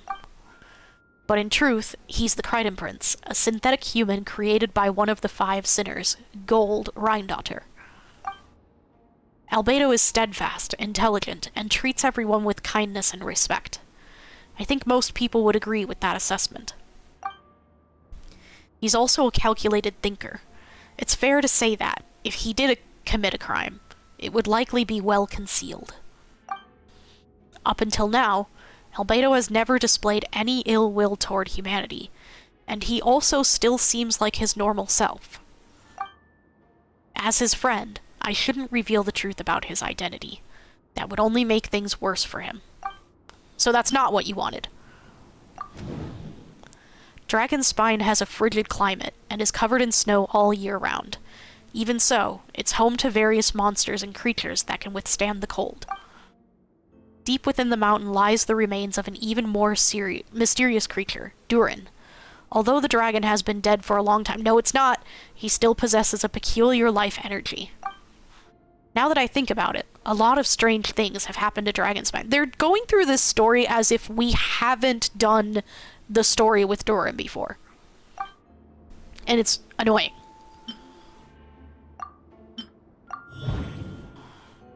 Encounters on Dragonspine.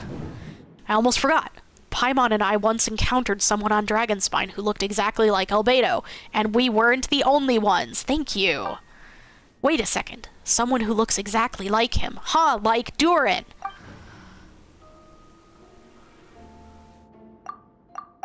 Okay, this is just the same thing. I'm guessing Albedo has a plan, so I should help him out. But what does he want me to do? Announce a break in the case? No, I should play it safe. Since I made an honest assessment of the facts, I should be honest about my doubts too. I don't have any! It's only fair. Besides, I think I understand what Albedo was trying to tell me just now. I'd like to address the court, if I may.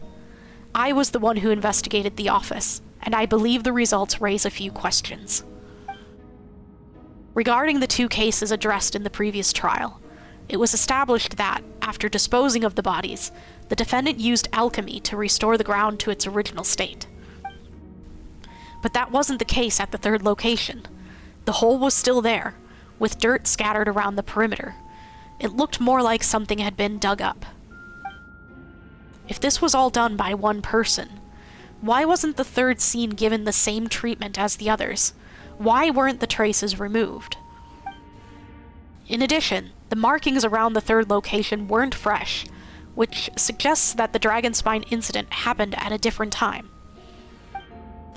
For those reasons, I believe there's still reasonable doubt in this case, and I hope the verdict reflects that. Thank you. Astute as ever, Mezarumi. Questions there may be, but allow me to point out, there is no evidence to suggest that anyone besides the defendant knew about the 3rd location, and the map was found in his notes. That fact alone makes him the most plausible suspect, unless Mr. Albedo suddenly plans to deny that the map belongs to him. Allow me respond to Mezarumi's point. If all I cared about was proving my innocence, I would indeed do as you described, Miss Hertha, and deny any connection to that map. But that is not what I intend to do. The map does belong to me, and I did hide things at those 3 locations. What? It's fine. There were indeed bodies at each location, and I did kill and bury someone on Dragonspine. It was Durin. Ha! So you admit it. Let the record reflect that the defendant has confessed to his crimes. No, he didn't. You're mistaken, Miss Hertha. The story doesn't end there.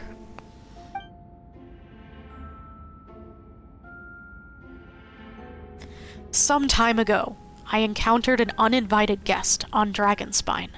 Someone who wanted to take advantage of the deserted nature of the region to eliminate me in secret. His desire to kill me led to an altercation where I killed him instead, and buried the body on the mountain, the 3rd location marked on the map. Actually, the traveler Amber Bennett and I were with Albedo that day. Yep.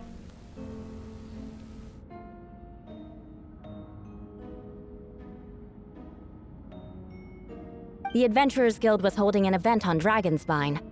After it ended, we all left the area. If the person Albedo is referring to is different from the one we encountered on the mountain, then the altercation must have occurred after we left.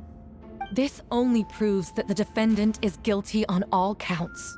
No, it doesn't. Those innocent people, their blood is on your hands. No, you're wrong. You deny it? After admitting to murder for the whole court to hear? You've clearly lost your mind. No, you're not listening. If you would let me finish, Miss Hertha, I could get to the important part. The man who attacked me on Dragonspine was my height, with blonde hair and blue eyes, dressed in clothes nearly identical to mine. So, someone who happens to look exactly like you. Exactly like him. So I was right. It does come back to what happened back then.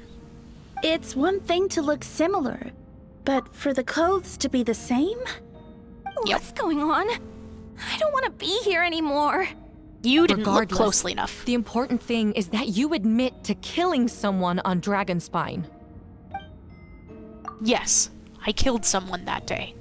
Someone who looked nearly identical to me.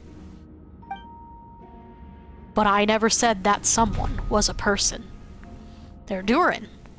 I see. Then, it appears I need to withdraw my testimony. What?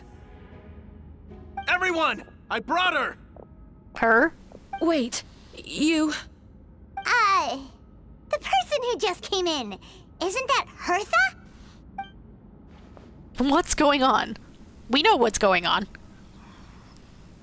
Who are you? Why do you wear my face? Hello to you, too.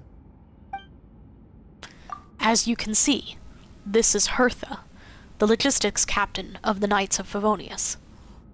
I see what's going on here. It's all been leading up to this, hasn't it? Your confession. It was all an elaborate stunt to set me up. Hi, Durin. You want to undermine my credibility? Fine.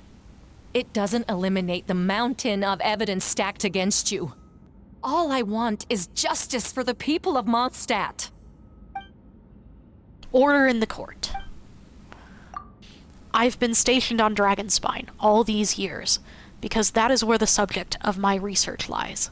The dragon, Durin. Several hundred years ago, the dragon of the East, Dvalin, defeated Durin in battle, and, with help from Barbados, sealed his remains on Dragonspine. Durin was created through alchemy, one of the finest specimens of artificial life.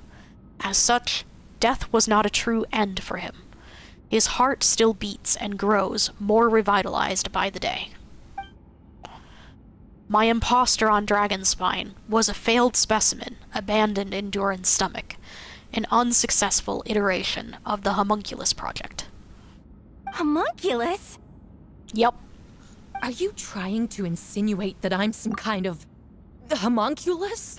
Sure Because are. it looks to me like the artificial one is standing right there. Some kind of imposter you dragged in from Dragonspine. So this is what I look like when I fly off the handle.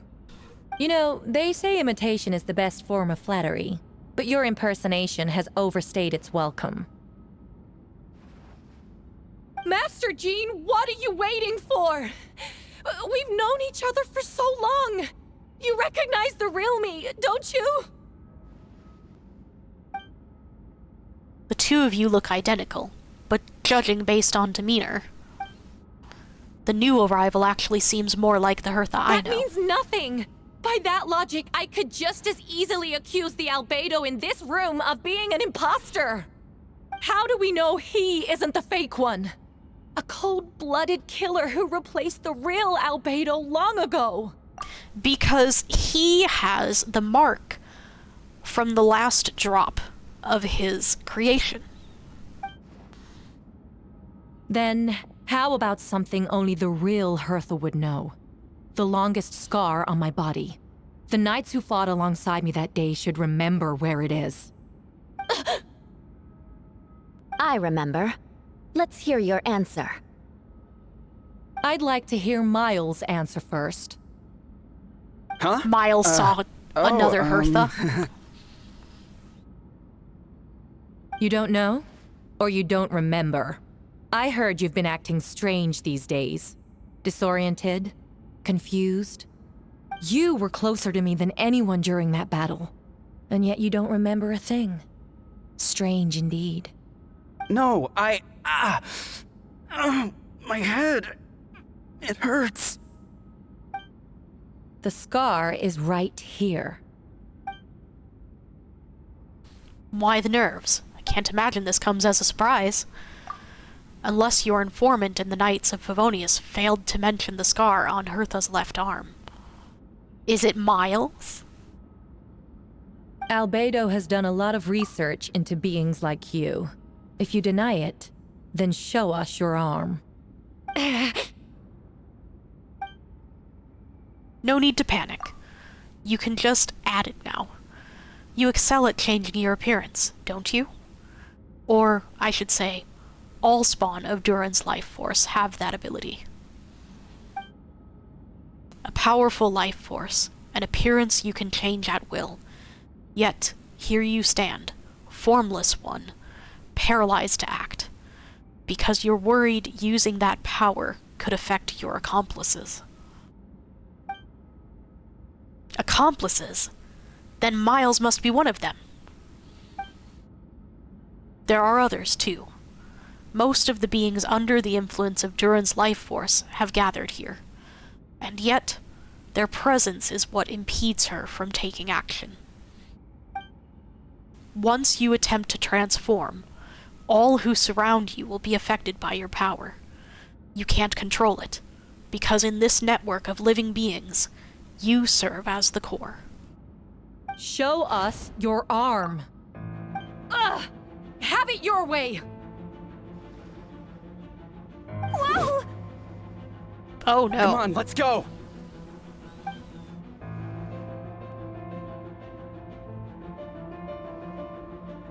Hey! They're shielding the imposter! That's okay. I can take them. She's trying to get away. Stop her. Don't let anyone stand in your way. There are others trying to get in. Must be more people under her control. Damn, how many do you have? Time to get moving, everyone. Whoa! She just leaped across the room! She's after her! Doing parkour.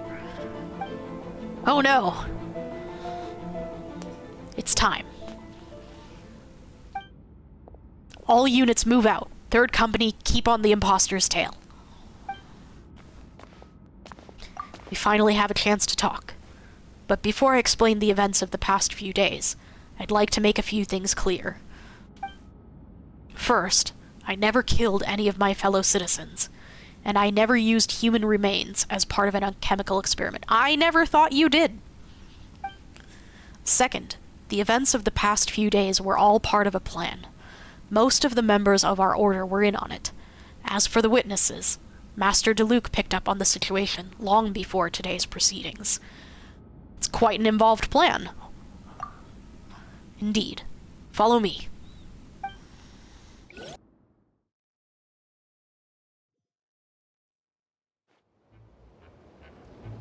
Slimes! Oh no. What? How are there monsters in the city?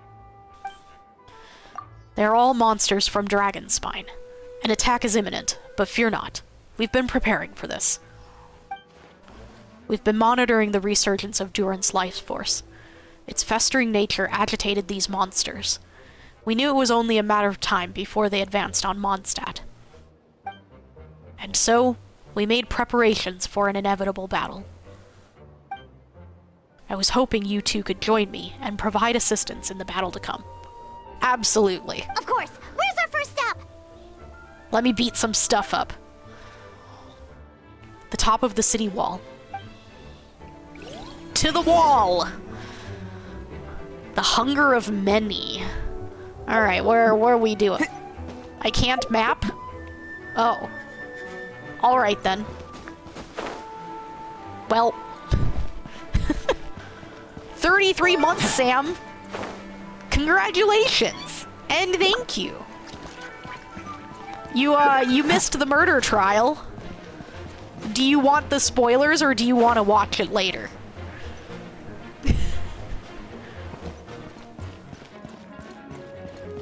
Also, I hope work is good. Who watched the VOD? Alright, I won't spoil it for you then. Hopefully what's going on also won't spoil it for you. Where is... There we go. We're gonna go fight some stuff. 33 is good number. Hey, Venti! Shoot, someone's coming. Help me, please! Someone help me! Nice. What's with the freak out? It's just us. Perfect. I can drop the act. Sorry, I thought you were regular citizens. You clearly have a vision. It's about time. I think we can proceed as planned. I agree. Although, it's been a while since I dealt with something this big. Oh, it's gonna be pretty exhausting. Don't worry. I'll treat you to a drink for your trouble. Please don't. Just what I wanted to hear. So, these two know the other's identity then? Of course they do. Didn't we already know this? People can make new friends when we're not here, you know. Monsters started surging in from Dragonspine during the trial. They soon became agitated, likely in response to the core coming under pressure. You remember them, the ones who's friends with their dragon? Yes. Venti is Barbados, friends with Dvalin. We saved Dvalin because Dvalin was infected by some nastiness. Still, I never expected those monsters to have become this advanced. The power of evolution cannot be underestimated, especially considering the fact that Durin absorbed the previous imposter. Wait, so what about the map? And the missing bodies? Oh my god, Paimon, it's fine. What the witnesses saw was true. I did hide those bodies. As I monitored the situation on Dragonspine, I noticed that many who ventured there came back different. Baldin, aka the first daily grind boss. Yeah! Yep. Some were under the influence of Durin's power, but the less fortunate ones had already been devoured by monsters, who then assumed their appearance to infiltrate the city. Oof. Most of those who were replaced had no close relatives, so when their behavior changed, there was no one to notice. The monsters used their disguise to get close to people. I eliminated 2 who attempted to attack. What about the remains Diluc found? Did they belong to one of the victims? No. Oh wait, define victims. Yes. The monsters slowly digested their victims. Sometimes, they even left behind body parts to aid the transformation. All that remained of the first victim was a few strands of hair, and the second, some teeth and bone. The only bodies Albedo destroyed were the monster's mimic forms. Then he buried whatever remained of the victims to put them to rest. Well, someone had to do it. Besides, I managed to gather some valuable data on the putrefaction of the bodies. After we defeated that doppelganger Whopperflower on Dragonspine, we promised to tell each other a story, remember? You told me the story of a gardener, I remember. Yes, story time! Well then, been a while since I've heard that much graphic detailing, Genshin. Yeah. I'm glad. Then you remember what I told you about Subject 2. In his pursuit to replace Subject 1, he transformed a Whopperflower into Subject 3. So there was another imposter on Dragonspine that day. Apparently there were a lot of them. Yes, that would be Subject 2. I confronted him and buried his body on Dragonspine. So you see, at one point, there was something hidden in that hole you found. But Durin is becoming more revitalized by the day. Under the influence of his power, the monsters dug up Subject 2's body and returned it to Durin's stomach. Durin absorbed the failed creation along with his knowledge and way of thinking. Ever since then, all creatures spawned from his power had the ability to transform their appearance. Yes, they left only small parts and bones. Humans who venture into Dragonspine for too long are also bound to fall under Durin's influence. But those effects don't show themselves right away, and the extent to which a person has been affected is hard to perceive. My voice is dying, please. Break over. Alright, Sam. Have a good rest of your day at work. Thanks for dropping in. You saw it for yourself, didn't you? All the people acting strange? Those are the same people who just tried to break into the Knights of Favonius headquarters. Durin's power remained dormant within them until, finally, it surged to the surface and seized control. Oh no! That was also our goal. If we could force a situation where the imposter had no choice but to unleash that power, all those under its influence would become violent, and thus we would know who was affected. Wait, so what do we do? We can't go around hurting innocent people. That's why I'm here. It would make me look bad if I just lazed around after promising to help. We will use the power of a Nemo to restrain them for now. That should give the knights a chance to subdue them without harm. A specialized team will deal with them later. Alright, that's the long and short of the situation. It's time to activate that thing, right? Yes. The thing. So, if there are little secrets other people shouldn't know, my identity, for example, keep it to yourself, okay? All sure right, thing. This should do it. We're gonna have a big scene.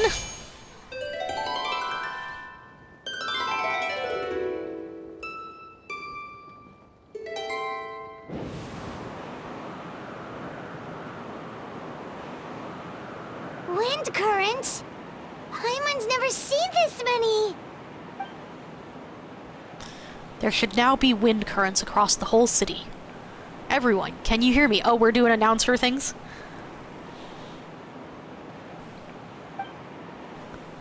Loud and clear. All units, what's your status? That's Gene. All good. We have enough manpower to provide support. Requesting assistance at the side gate. Oh, we gonna fly around? Over now. Whoa! It's long-distance wind communication! How is that even possible? It's all thanks to Lord Barbados. With this blessing, we will succeed in defending our city. Actually, if you face away from the current and whisper like this, no one can hear you. No wonder you're crouching down there like you have something to hide. Because he does. You didn't have to broadcast that. Huh? That voice. Venti? Is that you? No. Oops.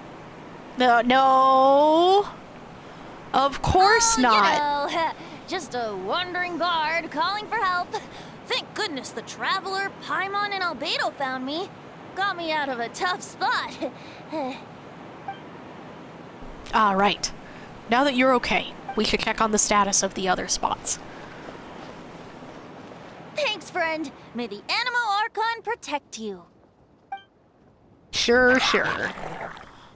Rah. I've got things covered here.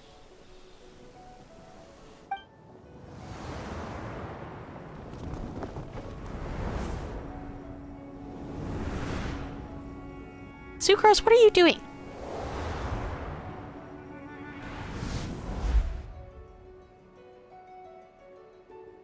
Sigh. I don't like being in the middle like this, especially on a bridge. Oh, look who it is. Stomp.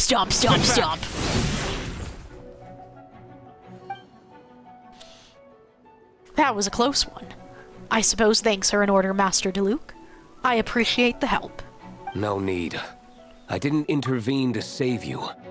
It was for my own convenience. You were in my way. Oh? Well, let me get out of your hair then. I suppose we could work together, but you would just melt my ice anyway. Suit yourself. Alright, tell me, when did you notice something was off? The first trial. Ah, because of the fake Hertha. No, because of you. What? Me? What did I do? My defense wasn't passionate enough.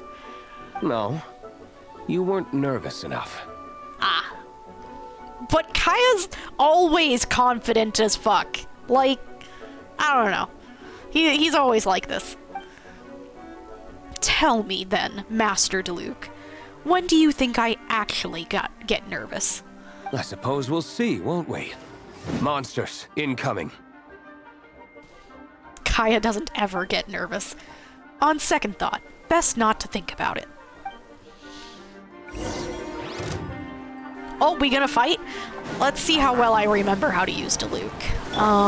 First... Frostbite. Freeze. Oh wait, it's 2... And then... Okay. We messed up our first rotation. That's okay. Dodge this. This moment will be frozen in time.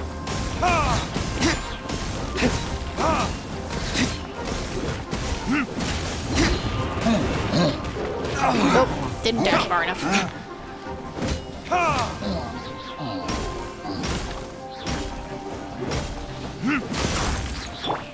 Cool it.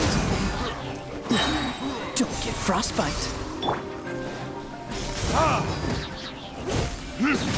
If I remember correctly, it's skill, hit, hit, skill, hit, hit, etc. Retribution! Freeze.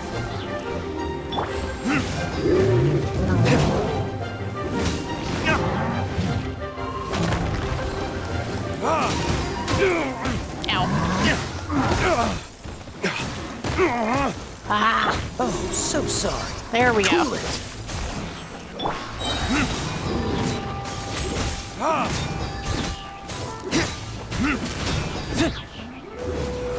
They don't give you any healing party members in here.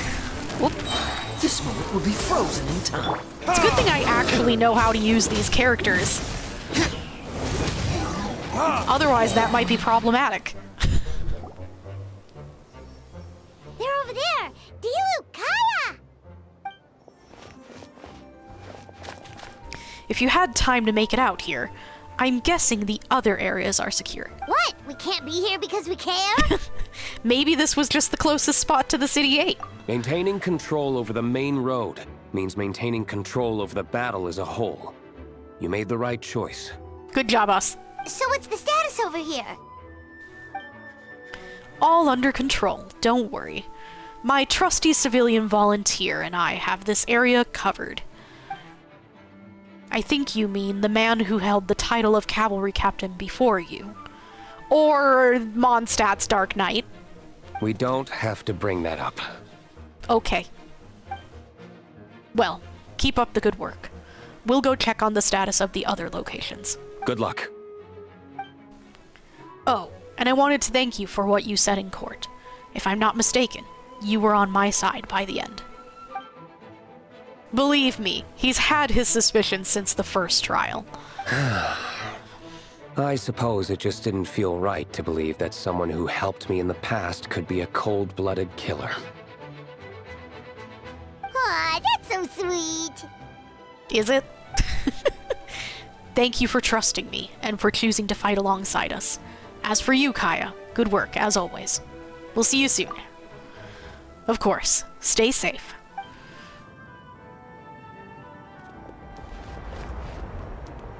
Run, run, run, run, run.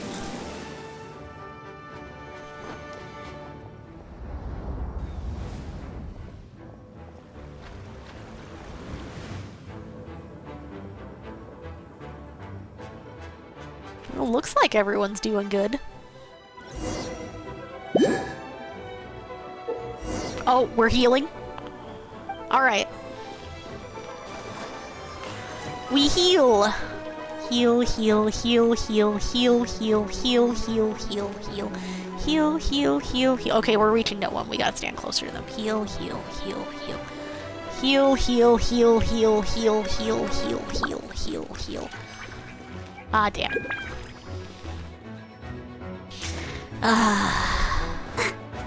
We wait. This isn't the outfit I left you on. With the cute little duck bag.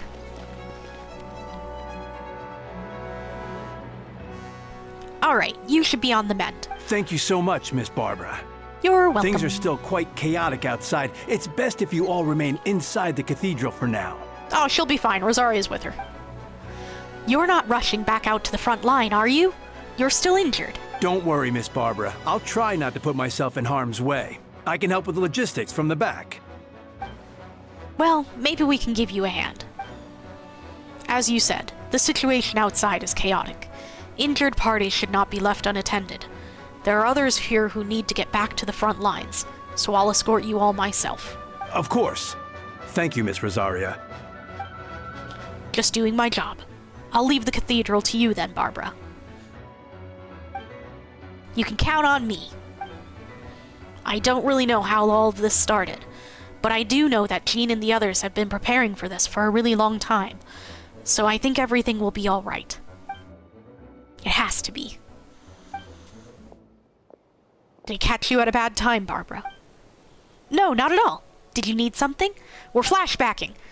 I just wanted to tell you that over the next few days, a lot of things are going to happen in Mondstadt. Attacks and fighting. So I need you to take care of yourself. How do you know? Plans. Albedo warned us in advance.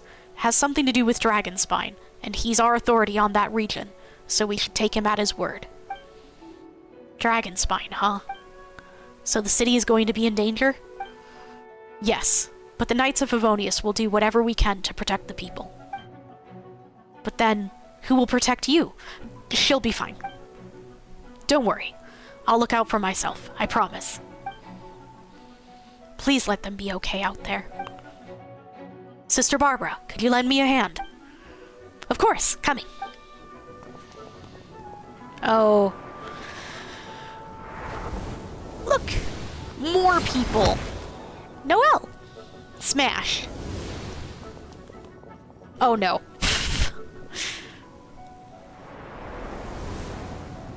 Bennett hopefully not being unlucky right now. They're here. Prepare for battle. On guard, everyone! Incoming monsters at 11 o'clock! Chocobo Boy! Looks like we've got 25 Hilichurls, 2 Blazing Axe Mutachurls, and a bunch of different slimes. Prepare elemental countermeasures!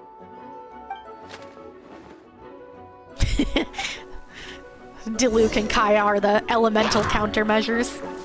Oh, I'm the elemental countermeasure. Right then.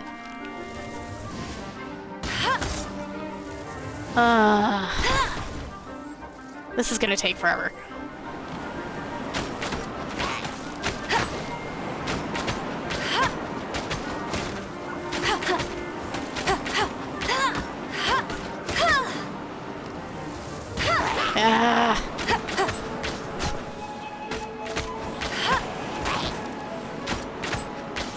Why?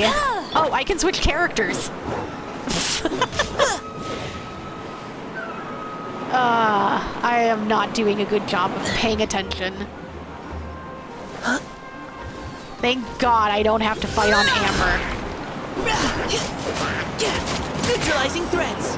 I don't really know anything about this character, though. Let's see.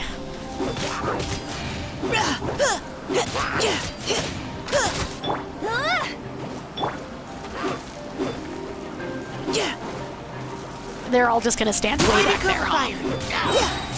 Now's our chance. What's this do? Let it rain.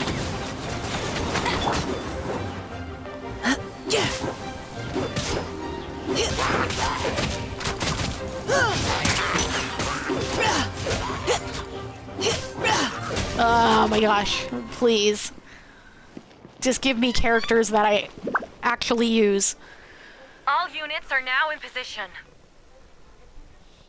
Oh. Hertha! Oh, jeez, your voice scared me just now. What? Still caught up in the imposter incident? I thought you knew about the plan. Understandable. Well, after you up and disappeared one day, all Master Jean told me was that you'd be gone for a while on an important mission, and that it'd be better if people thought you were dead. What? And then, what do you know? Someone who looks exactly like you appears out of nowhere 2 days later. If Master Jean hadn't told me about your mission, I would have fallen for it hook, line, and sinker. Yeah, that's quite a scary thought. I get chills just thinking about it. A monster replacing someone close to you and you're none the wiser? Don't worry. Once this is over, these monsters won't be a threat to us again. Albedo! Are you okay? The trial wasn't too hard on you, was it? I'm sorry I couldn't be there. I was so worried. It's fine. Same here. I thought it was all real at one point. I was in complete shock. So you didn't know, Amber? Then it seems Eula did an excellent job at keeping the situation under wraps. And no need to worry, you two. I'm no worse for wear. That sounds like Eula, alright. She's like an impenetrable wall, that one. You're not getting a secret out of her. Yeah, for sure. She's someone you can really count on. Wait, so how did you decide Hertha should disappear again? After all this fighting, I can't seem to get it straight. It was Kaya's suggestion. He said the plan would work best with someone well-known and reputable without being too high-profile. Naturally, Miss Hertha was the perfect choice. We needed to leave a hole in our organization, so she came up with the idea that she would disappear. Ah, so that explains the rumor that someone had fallen during a mission. Of course, it didn't take long for that to get resolved. No, because the imposter fell right into our trap. It was all part of the plan. First, we spread the rumor that Hertha was missing in action after some kind of incident. The news came from Kaya and Hertha's direct subordinates, which was important because we needed it to be credible. The imposter saw the gap in our ranks and couldn't help but take the bait. It didn't take long for the fake Hertha to appear on the Knights' patrol route, claiming to have survived her mission. When did that happen? Over 6 months ago. Damn. Whoa, so this has been a long time in the making. Yes, and our enemy was more meticulous than we expected. Monsters have been searching for Hertha's body in order to protect the imposter's identity, which is a more advanced way of thinking than Subject 2. So we had to wait long enough to convince the fake Hertha that she had our trust. Furthermore, we needed to give her time to gather evidence against me and convince herself she had enough to strike. But how did the Knight's internal information even reach Durin and his monsters? There's an informant among our ranks. Don't worry, Barbados already tracked her down. She doesn't have his blessing, so she can't hear what we're talking about right now. Honestly, this whole situation almost gave Paimon a heart attack. All those awful accusations in the first trial, and you couldn't even defend yourself! He didn't want to. It was to be expected. I couldn't just reveal the truth. It had to be at the right moment, or it would have given the imposter even more fuel to use against me. She would have demanded to know how I knew about Dragonspine and the monsters in disguise. And if my true identity got out, the public's trust in me would be gone. It was a trap, you see. Argue back and expose my origins, or keep my mouth shut and be seen as a murderer. Credit where credit is due, it was well thought out. Yeah, thank goodness we were able to back her into a corner. Indeed, and I have you to thank for that, Mezarumi. You probably don't know it, but you've been a part of the plan since the beginning. But I didn't even know there was a plan. And for that, you have my sincere apologies. I know I kept you in the dark, but I had a reason. This might not sound intuitive, but I did it to make the plan even stronger. From the beginning, I knew I had to leave the letters in my office for a fair and independent reader to discover. Someone willing to seek the truth. Naturally, I thought of you. Oh. I knew you would return for Windbloom. I knew you would agree to attend the trial. And I knew your sense of responsibility and justice as an honorary knight would compel you to start your own investigation. The fake Hertha, Subject 2, has met you on Dragonspine before. If she thought even you had lost faith in me, her confidence might get the best of her. The perfect time for us to strike. Albedo's right. You were part of our plan from the start. I hope you don't take offense at our decision to keep that from you. And please, don't be too hard on Albedo. He was just doing his best to look out for Mondstadt. Enough people were involved in the plan as it was. We had no other choice. The Honorary Knight and Paimon will always be friends of Mondstadt. We will never forget that. Aww, that means a lot. Thanks for thinking of me. It was an honor to take part. It is us who should be thanking you, Honorary Knight. Wait, was that Eula just now? Let's go to the side gate to check it out. This way. Can I use this? Yes. Oh my god. No. Lupical, it's Okay, you. hold on. What am I on? Fire? I have no idea how to use that. You're in for a little shock. Can I hold this? Yes, You've that's been right. a naughty boy.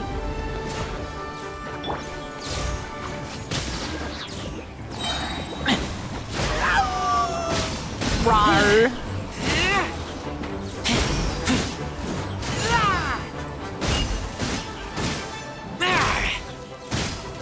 Razor's great. I haven't used Razor in forever.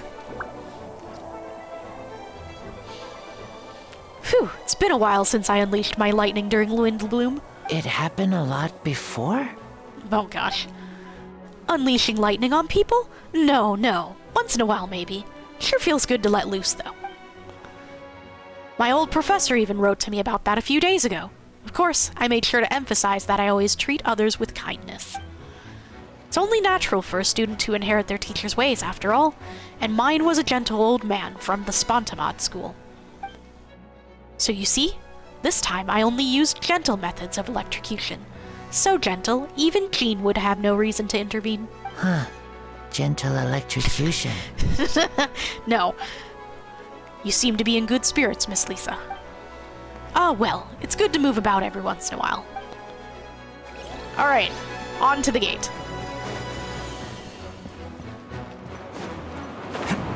Whee! I'm surprised they let me up here.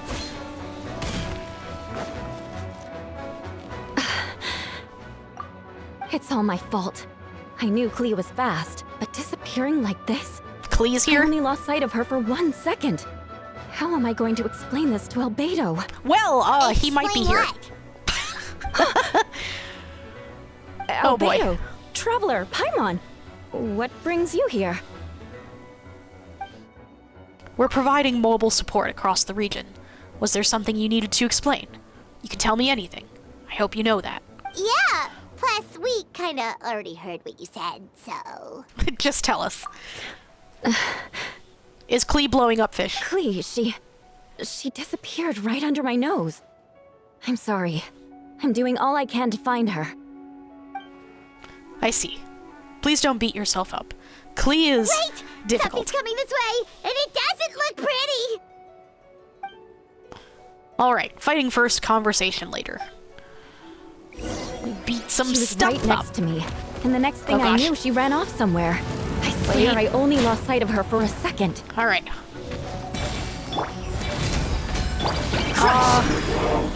I don't know how to use Eula.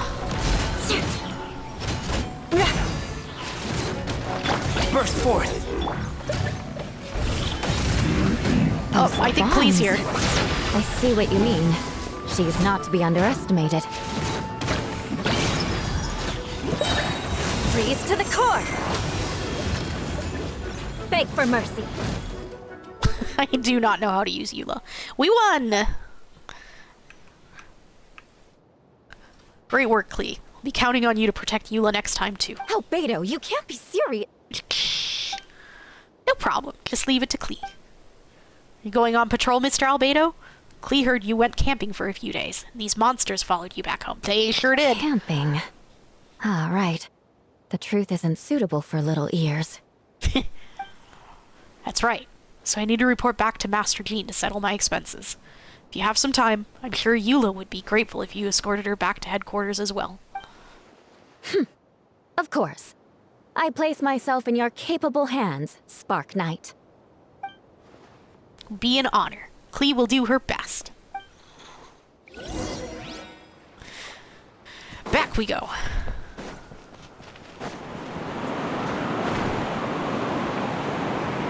I'm kinda surprised at how long they're keeping us in this. But then again, maybe I shouldn't be.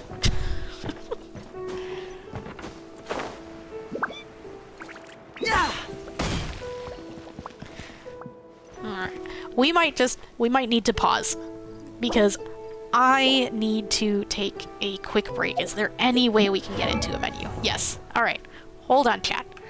We're going to pause for just a few minutes, and I'll be right back, and we'll try to finish this up. Hopefully there's not too much left. So go ahead, you take breaks too. We'll be right back.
And we're back.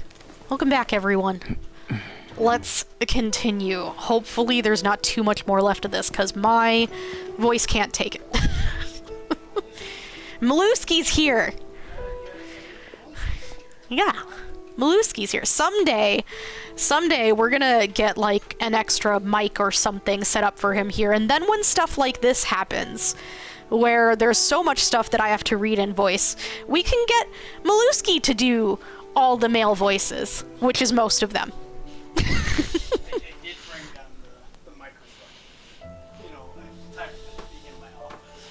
Maluski's got the microphone. He's messing with stuff. Alright, let's continue. That should be it for now. Good work, everyone. How did we fare injury-wise?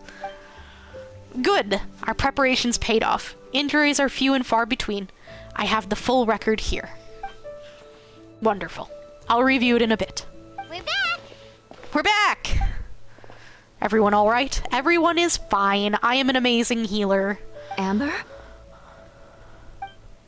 Yep, right as rain. We're back! Klee kept Miss Eula safe the whole way. Good job, Klee.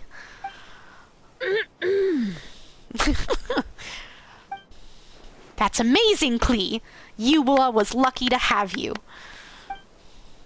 Looks like we're still missing a few. Where are Kaya and Diluc? Reporting back, Master Jean. Mission complete. Chocobo Boy accounted for. Good to have you back safe and sound.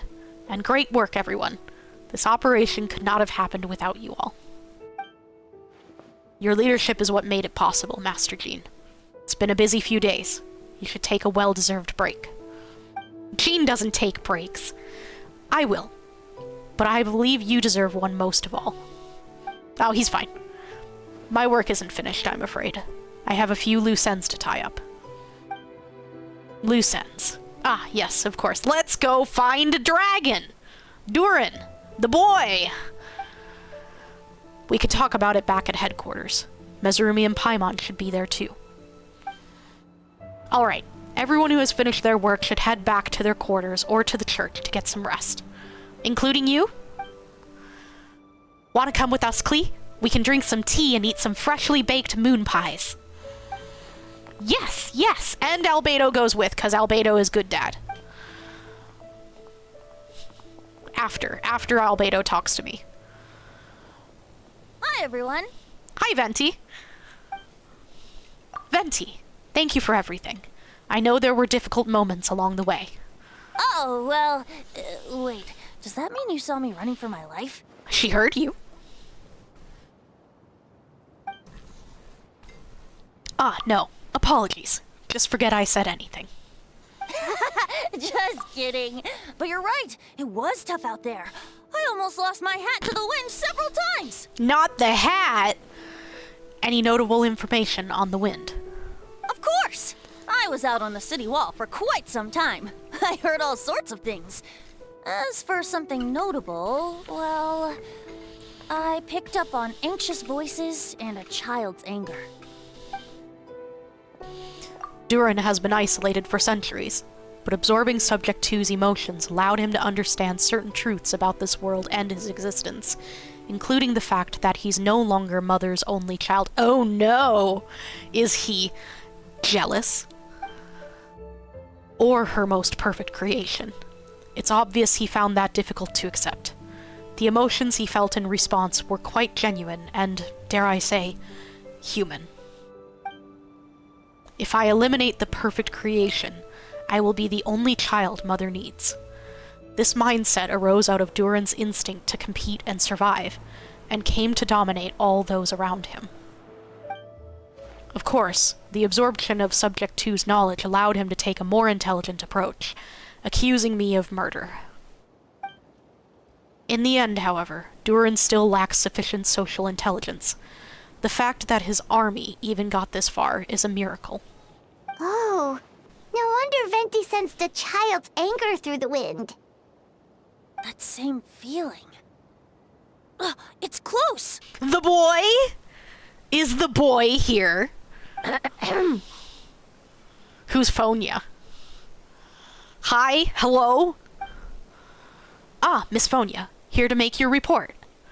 Oh, Nothing much to report, actually. Is that so? During the battle, we were talking about your transfer to the 7th Company. You were in charge of patrols and post-battle reconnaissance this time. How did everything go? Good. No problems. Uh-huh. I see. If you don't mind me asking, why did you come from that direction? And why are you alone? Did you think we were still meeting at the side gate? There was a change of plans. We sent the message over the wind in the last few minutes of the battle. There were a lot of changes during the operation, but I imagine you missed those as well, because you're under Durin's influence, and you have been since your trip to Dragonspine over 6 months ago. She's the mole!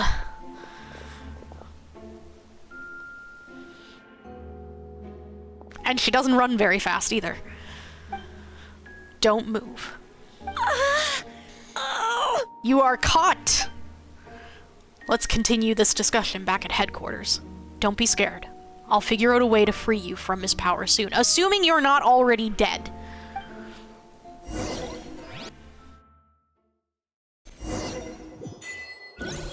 Ding! Oh, good. We can probably pause now. How are we close to the end? Yeah, we're just about done. We can finish up. Last scene. Alright, the others are looking after Fonya. Please tell me you can help her. I can, as long as the rest of the operation goes well. Wait, the operation isn't over. What do we do now? What? What happens next is more of a personal project. I've consulted Venti about the possibility of calling a tripartite conference. Ah, yes, that's a relatively new tradition. Grandmaster Varka came up with the idea a few years ago. I still remember when he approached me about asking the lovely ladies of the Hexen Circle for a small favor. The chumminess caught me off guard. The lovely if ladies. I hadn't known any different, I'd have thought he was talking about his older sisters or something. Really? You thought lovely ladies referred to his older sisters? Older sisters? Is Varka really young or something? No, Varka is not really young. I wouldn't exactly call him young, but he's not old either.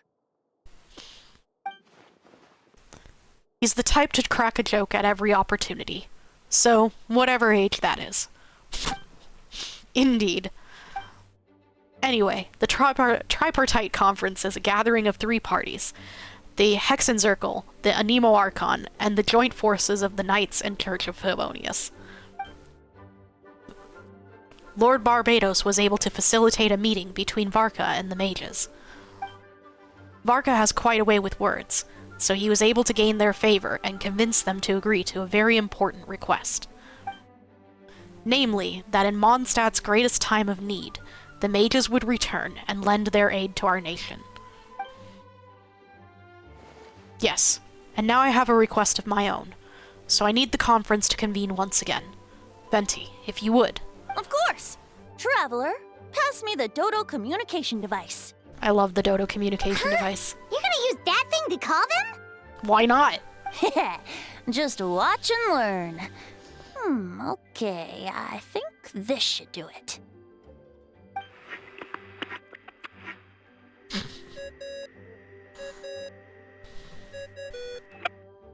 Dodo-ko. What's that ringing? Is it the wind or something? Hold on, that's not the right voice. Uh-oh. Wait. Barbados? Varka? Grandmaster? Oops, wrong contact. Sorry, Varka, you're probably busy right now. Varka's always busy. Considering I'm surrounded on both sides with a group on my tail looking to turn me into mincemeat, yeah, I'd say so. Okay, bye. Yes, well, have fun with that. We can talk some other time. All right, pass along my regards. Oh, and I still owe you for those drinks, don't I? Just take it from my stash. I keep it in...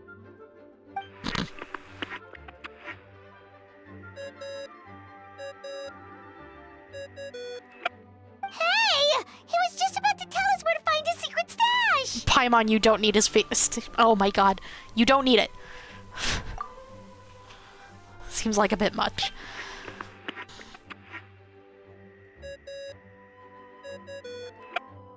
Hello? Who is this? Greetings, Miss Alice. It's Venti. Venti? Nope, it doesn't ring a bell. Oh gosh. You're really gonna tease me like this? Ugh, fine. It's Barbados.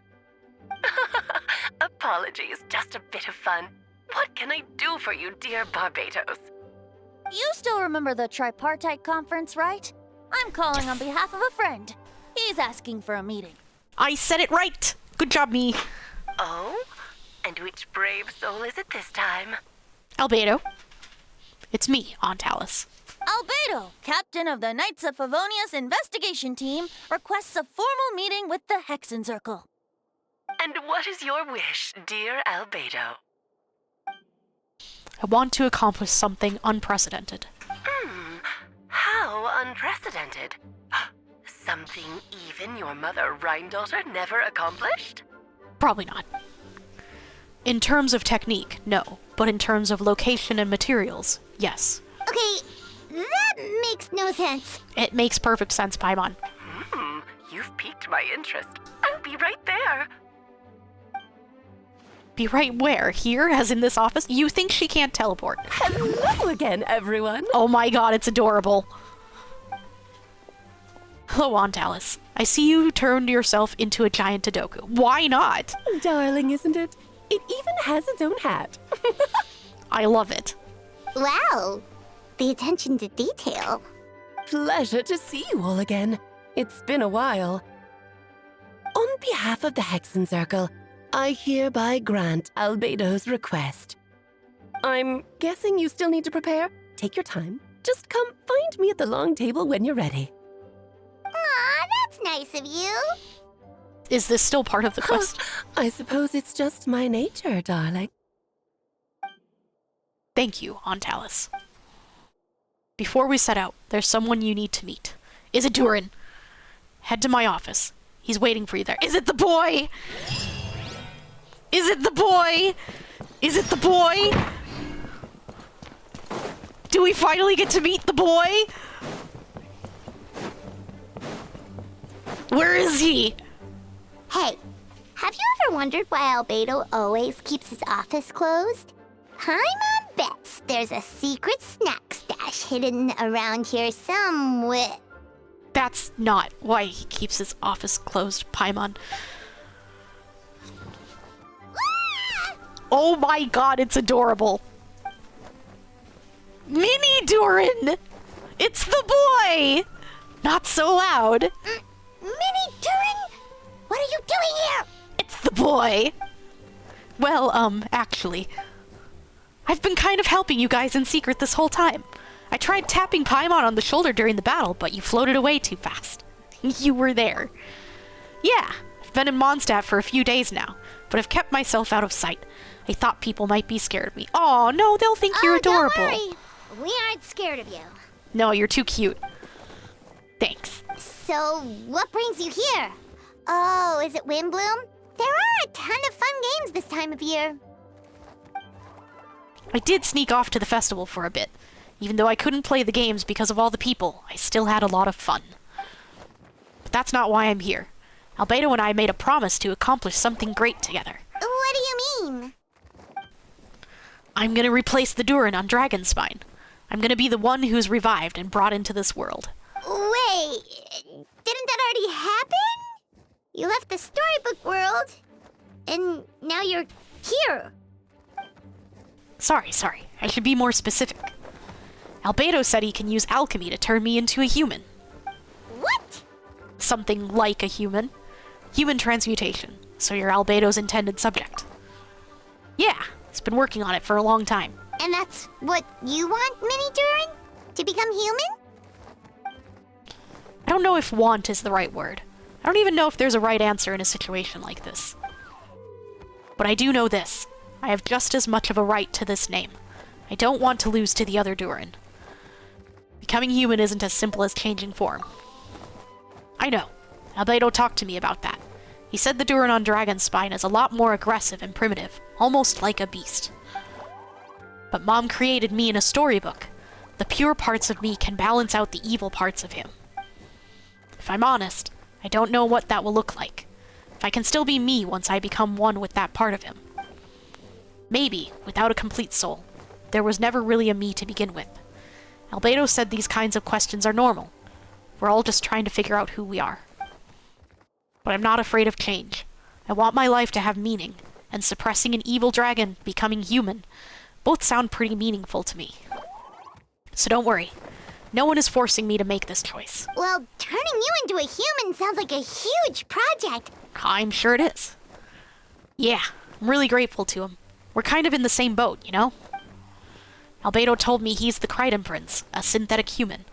And if this works, I'll be one too. We'll be the only two of our kind in the whole world. Alchemical creations allowed to live in human form. If all living things are grouped together by species, and there's only one other person like me in this world, I guess that makes us family. Definitely. You've just gotta trust one another. It'll be fine. Actually, while we're on the subject, does your friend Hat Guy know about this? Who's Hat Guy? Yeah, I told him I was coming here to fulfill this, duty. He didn't try to stop me, just told me to get a move on then. I feel like I missed an event somewhere while I was gone. He didn't say it outright, but I think he supports my decision. Maybe he even thinks it's a good idea to go through with this. I'm a little scared, of course, but excited, too. Anyway, really glad I got to talk to you at a time like this. I feel a lot better now, so thanks.